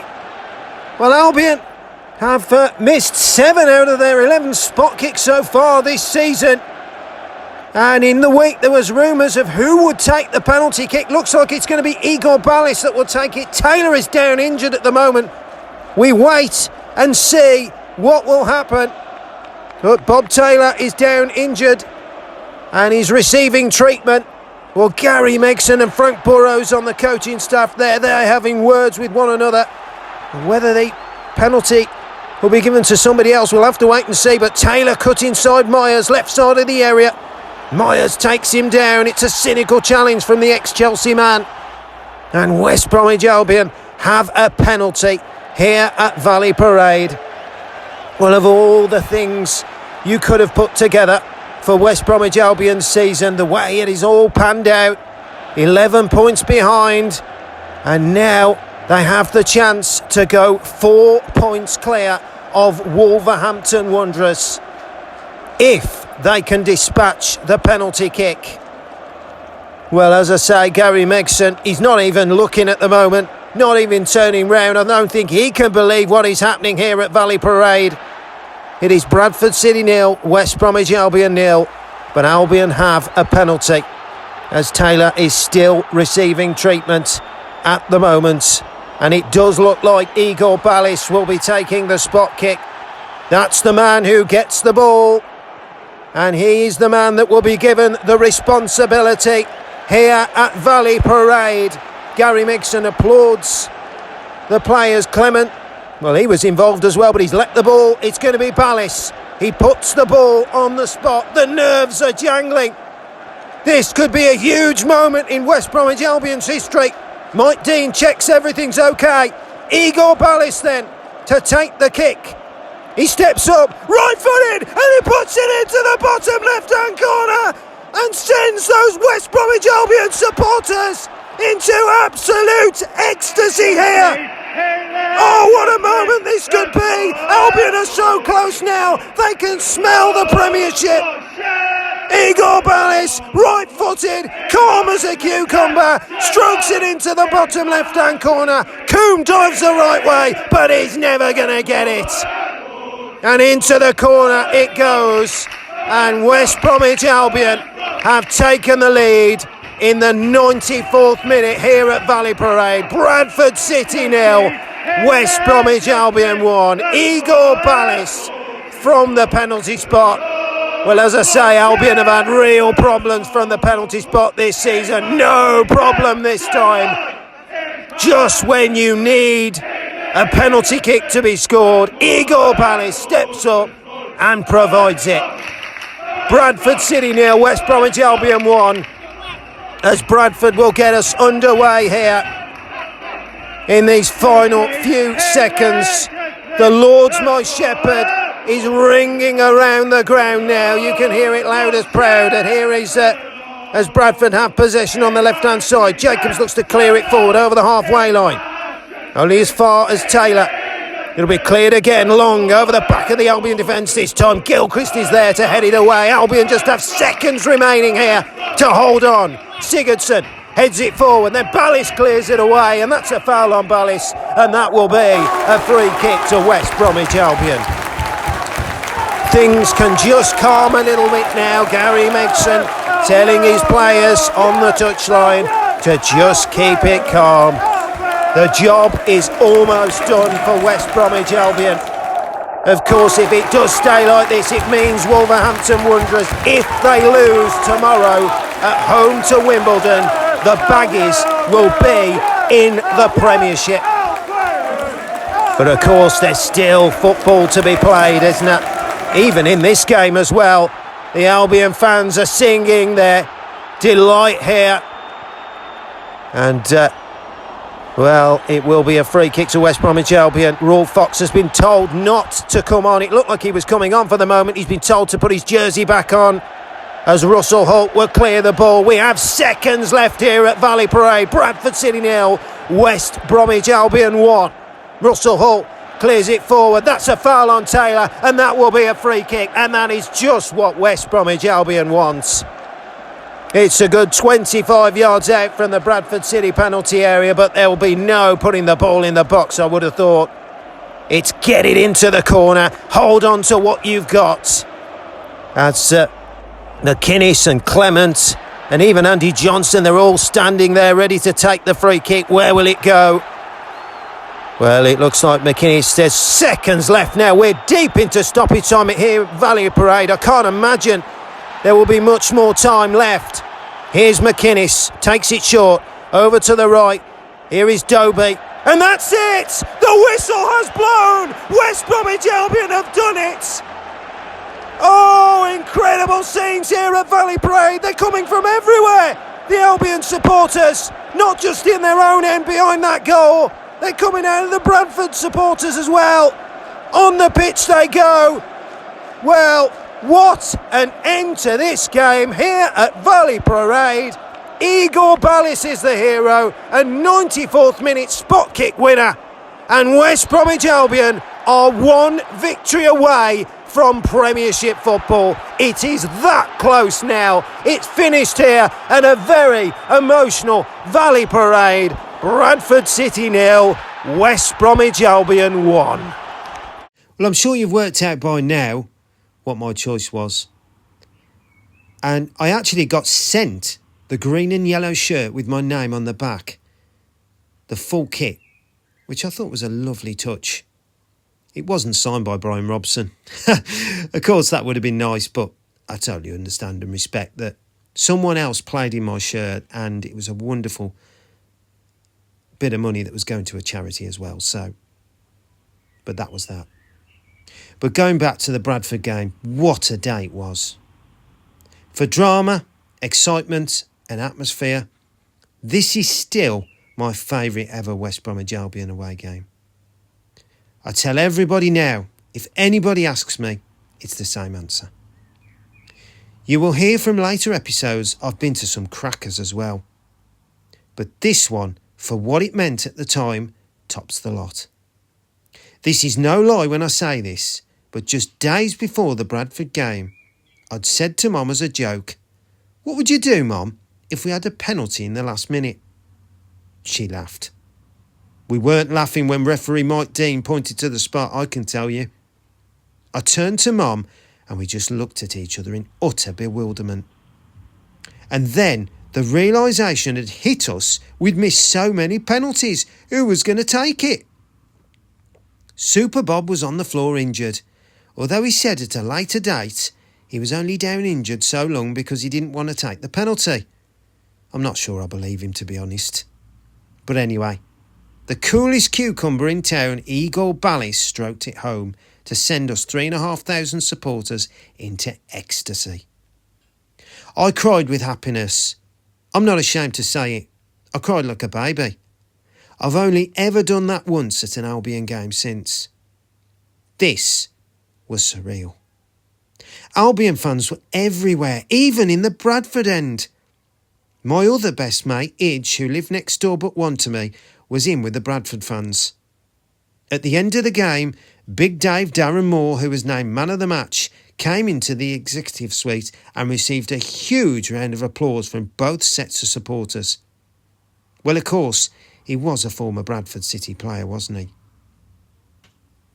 We were now 4 points ahead of Wolves with one game to go. It meant if Wolves lost at home to Wimbledon the day after, we were up. Me, Mum and Dad all went to the Boston Fittle in Dudley to watch the Wolves game with a strange kind of feeling. Did we want Wolves to lose so we would be up before the Palace game, or did we prefer to watch us do it ourselves at the Hawthorns? Well, in the moment, of course, we wanted Wolves to lose and Wimbledon to win. And Wimbledon actually scored to the rapturous applause from us and other Baggies fans in the pub, but the goal was disallowed for offside. Wolves went on to win 1-0, and so it meant going into the final game we were 1 point clear. But all we had to do was match Wolves' result and we were up. The week leading up to the game at work was serious stuff. No banter this time. It was us, West Bromwich Albion, v them, Wolverhampton Wanderers, for a shot of Premiership football next season. The nerves were jangling ahead of the Crystal Palace game. There was a lady called Alison who I worked with, and her husband was a Baggie, but they hadn't been up for years. They couldn't get tickets in the home end, so they brought Crystal Palace tickets instead and sat in the away end. I wonder how many Baggies fans did that. Albion tickets for this one were completely sold out as expected. So on to the game then. The drive to the Hawthorns was silent between me, Mum and Dad as we listened to a music track I'd put together. Amongst those tracks there was Shakira, Whenever, Wherever, Genie in a Bottle, the famous Insomnia by Faithless, which is still played today. Incidentally, the main singer of that band, Faithless, was called Maxi Jazz, who sadly passed away in 2022. He was actually a Crystal Palace fan. Quite fitting for the occasion then. I didn't know that at the time though. Still, we needed something to calm the nerves, and after that emotional Bradford rollercoaster the weekend before, this was perfect to get us in the mood. Or so I thought anyway. We got to the ground well in good time. My immediate family has always been excellent timekeepers. I'm not one for being late at all. I hate it. I'd rather be early and there for any event or occasion. I used to get to work at 7:15 sometimes before an 8 a.m. start, but in my own mind, I'm there and I'm ready to go, and it still applies today. We were all in our seats in the Halfords Lane stand, waiting in anticipation for the start of the game.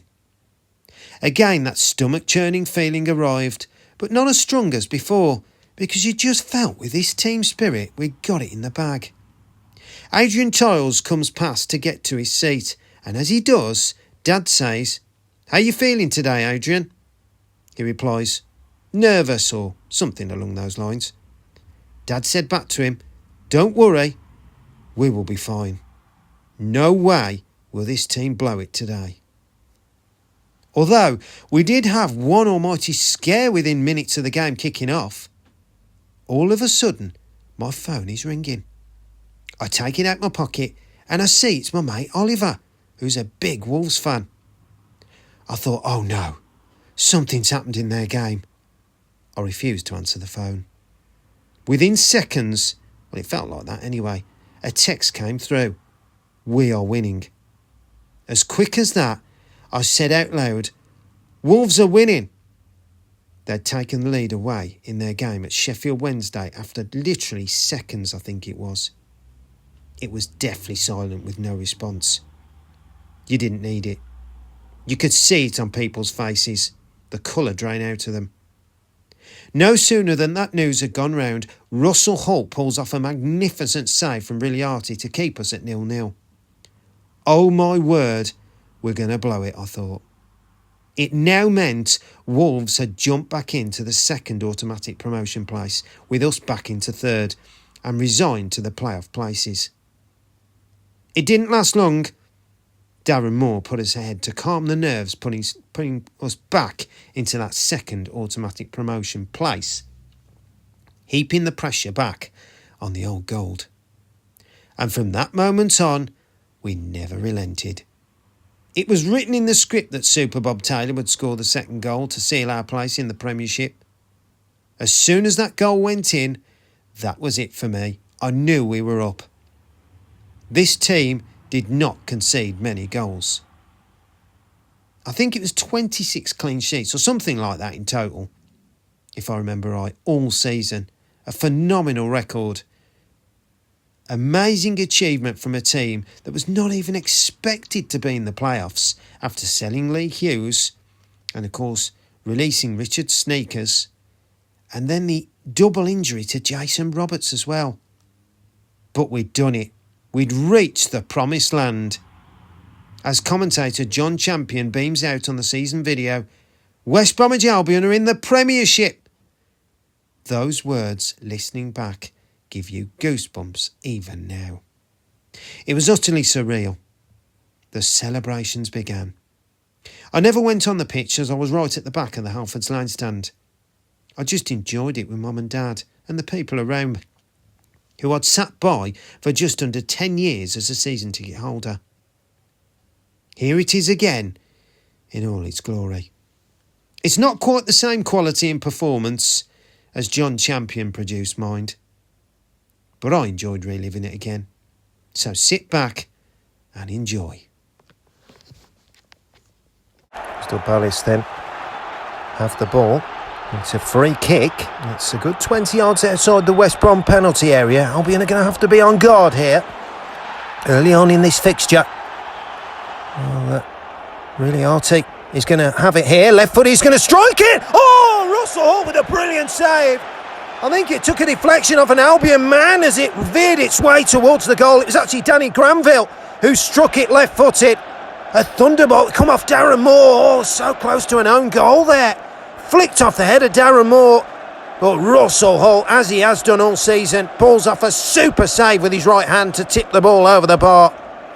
And Albion could have found themselves behind there. There's Dickie Johnson on the left-hand side. Looked like a foul. It is. It'll be a free kick to West Bromwich Albion from this left-hand side. Eddie Wolstenholme is the referee this afternoon. The man who, of course, was the referee for the Battle of Bramall Lane just a few weeks ago. Ballis will take the free kick, right-footed, towards the edge of the area. Moore heads it back. Johnson comes back to Moore. Albion have scored. It's Darren Moore who gets the final touch, and Albion have taken the lead here. Well, it was a free kick from Igor Ballis from the left-hand side. He curled a beautiful right-footed delivery towards the back post. Moore got up, headed the ball across, and then I think it's ricocheted off Andy Johnson. It's come back to Moore, and there he is, poking it home, right-footed, 3 yards out, through the Crystal Palace goalkeeper's legs, and into the net it goes. Well, Andy Johnson wanted a penalty, actually, inside the area. He was pushed over. Let's just have a look. Moore with a header, downward header. Johnson, well, I think he's got certainly some... there was contact made, but Johnson's header sets it up for Moore, and there he is, right-footed, poking it past the goalkeeper. And what a start for West Bromwich Albion. Well, of course, the nerves were starting to come around the Hawthorns, weren't it, after Wolves had taken the lead at Sheffield Wednesday. But now those nerves have calmed again. It's West Bromwich Albion 1, Crystal Palace 0. Darren Moore with the opening goal. Well, we're into the second half. West Bromwich Albion still leading by a goal to 0. And here they come again down the right-hand side. That famous 1-0 scoreline, of course, which was it was 17 1-0 wins after that 1-0 victory at Bradford last weekend. Could be an 18th here, and that will be enough to see them into the Premiership. But they want more, and here comes Igor Ballis now, down the right-hand side for West Bromwich Albion, looking to play the 1-2. Instead he goes for the link. Down the line it'll go. Here's Adam Chambers now, down the right-hand side. Chambers, lovely bit of skill from him.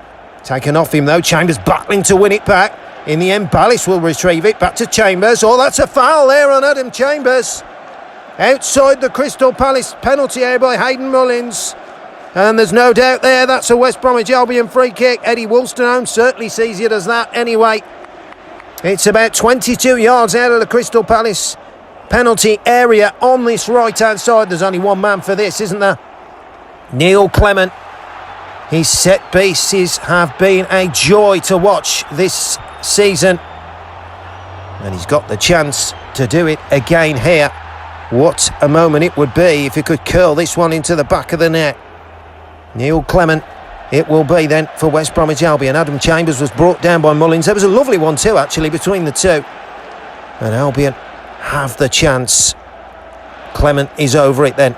He's getting ready to take it. Mullins is back into position now as we wait for Neil Clement to take it. As Clement now will just put the ball down and get ready to take it. There's quite a few over. McInnes is over it as well. Whether McInnes fancies it as a diagonal, we'll have to wait and see. Ballis as well. It's going to be Neil Clement. He goes to take the run up now. Can Albion make it two? Clement goes for it. Oh, the goalkeeper spilled it, but Taylor is there! Oh, wouldn't you just know it? It's written in the script for Super Bob Taylor, isn't it? And there he is to slot the ball into the back of the net. Well, Neil Clement's free kick was fumbled by the Crystal Palace goalkeeper. It came straight back out to Taylor and he was sniffing. He made no mistake. Poacher's finish, right foot into the back of the net. And West Bromwich Albion lead by 2-0 now here at the Hawthorns. The Premiership is within touching distance. And Bob Taylor, well, the man who has spent so many years at this football club, scoring so many goals, he looks like he could be the man that gets the second goal that sends Albion all the way to the top flight. Well, what a moment for him and what a moment for West Bromwich Albion. All they need to do now, of course, is just hold on to what they've got.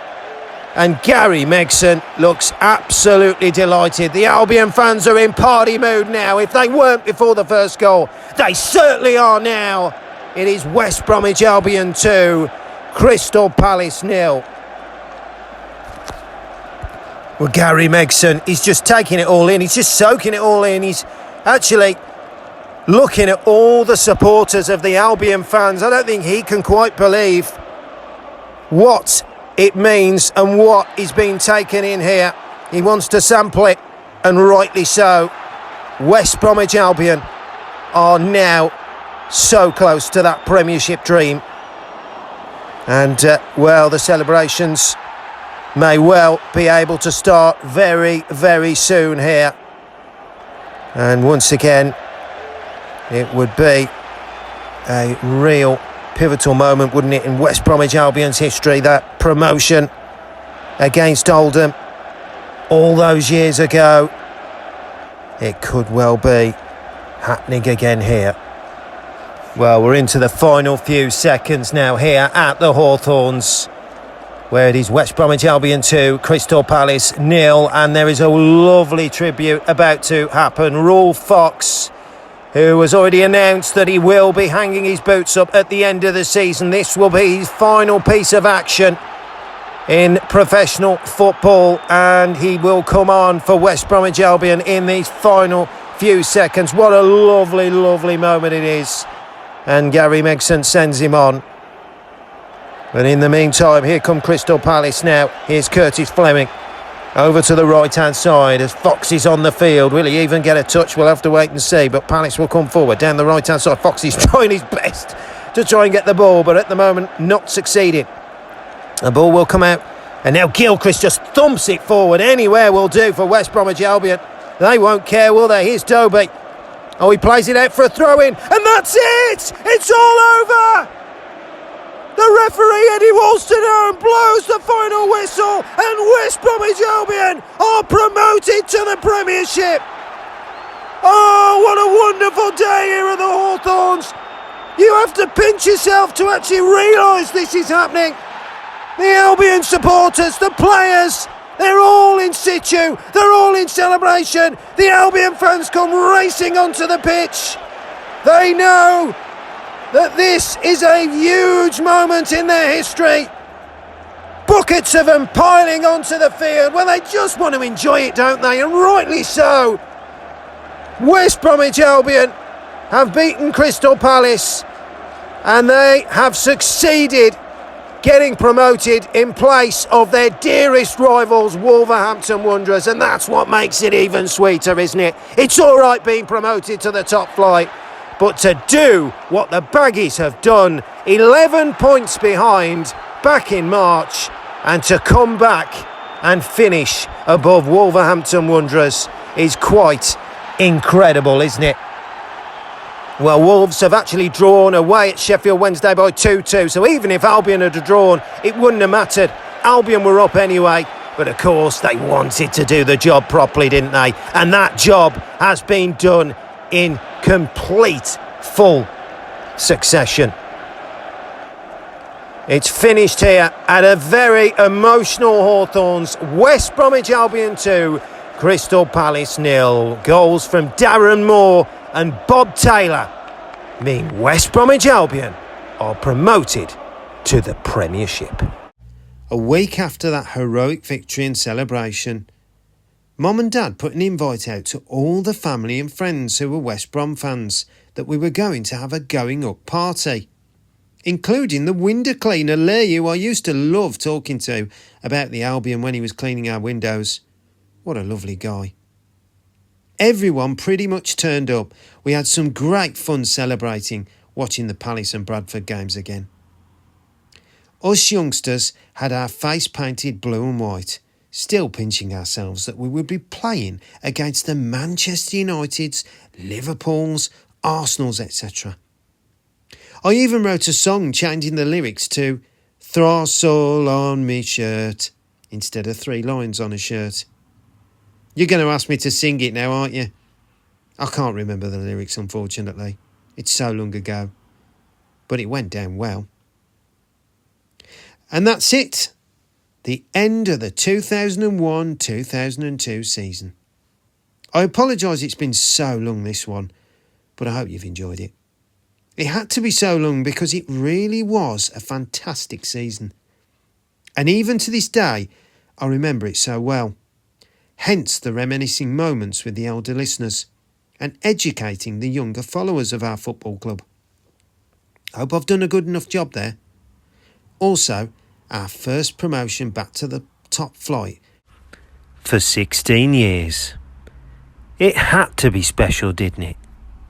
Now the song to finish.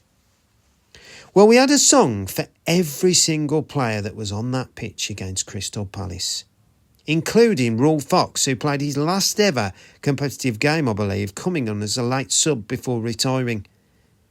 That was a nice touch by Gary Megson. So here they are, from 1 to 11, the songs that I remember. Holte, holte, holte, holte, Rossolo, tot, tot, Rossolo, tot, tot. Oh, Siggy, Siggy, Siggy, Siggy, Siggy, Siggy, Sigurdsson. Big Dave, there's only one Big Dave. Big Dave, there's only one Big Dave. Oh, Gilly, Gilly, Gilly, Gilly, Gilly, Gilly, Gil, Christ. Igor, Igor, Igor, Igor. One Adam Chambers, there's only one Adam Chambers. One Adam Chambers. Derek McInnes. Derek McInnes. AJ, there's only one AJ. AJ, there's only one AJ. There's only one AJ. One Neil Clements, there's only one Neil Clements. One Neil Clements. Daniel Dicchio, Daniel Dicchio, Daniel Dicchio, Daniel Dicchio. Super, Super Bob, Super, Super Bob, Super, Super Bob, Super Bobby Taylor. When the ball hits the goal, it's not Shearer or Cole, it's Scott Dobie. It's Scott Dobie. Ruol, Ruol, Ruol, Ruol. And my personal favourite, this one will bring back some memories for the older listeners. Geordie, oh, Geordie, oh, he comes from Portugal. He scored against the Wolves. Geordie, oh, Geordie, oh.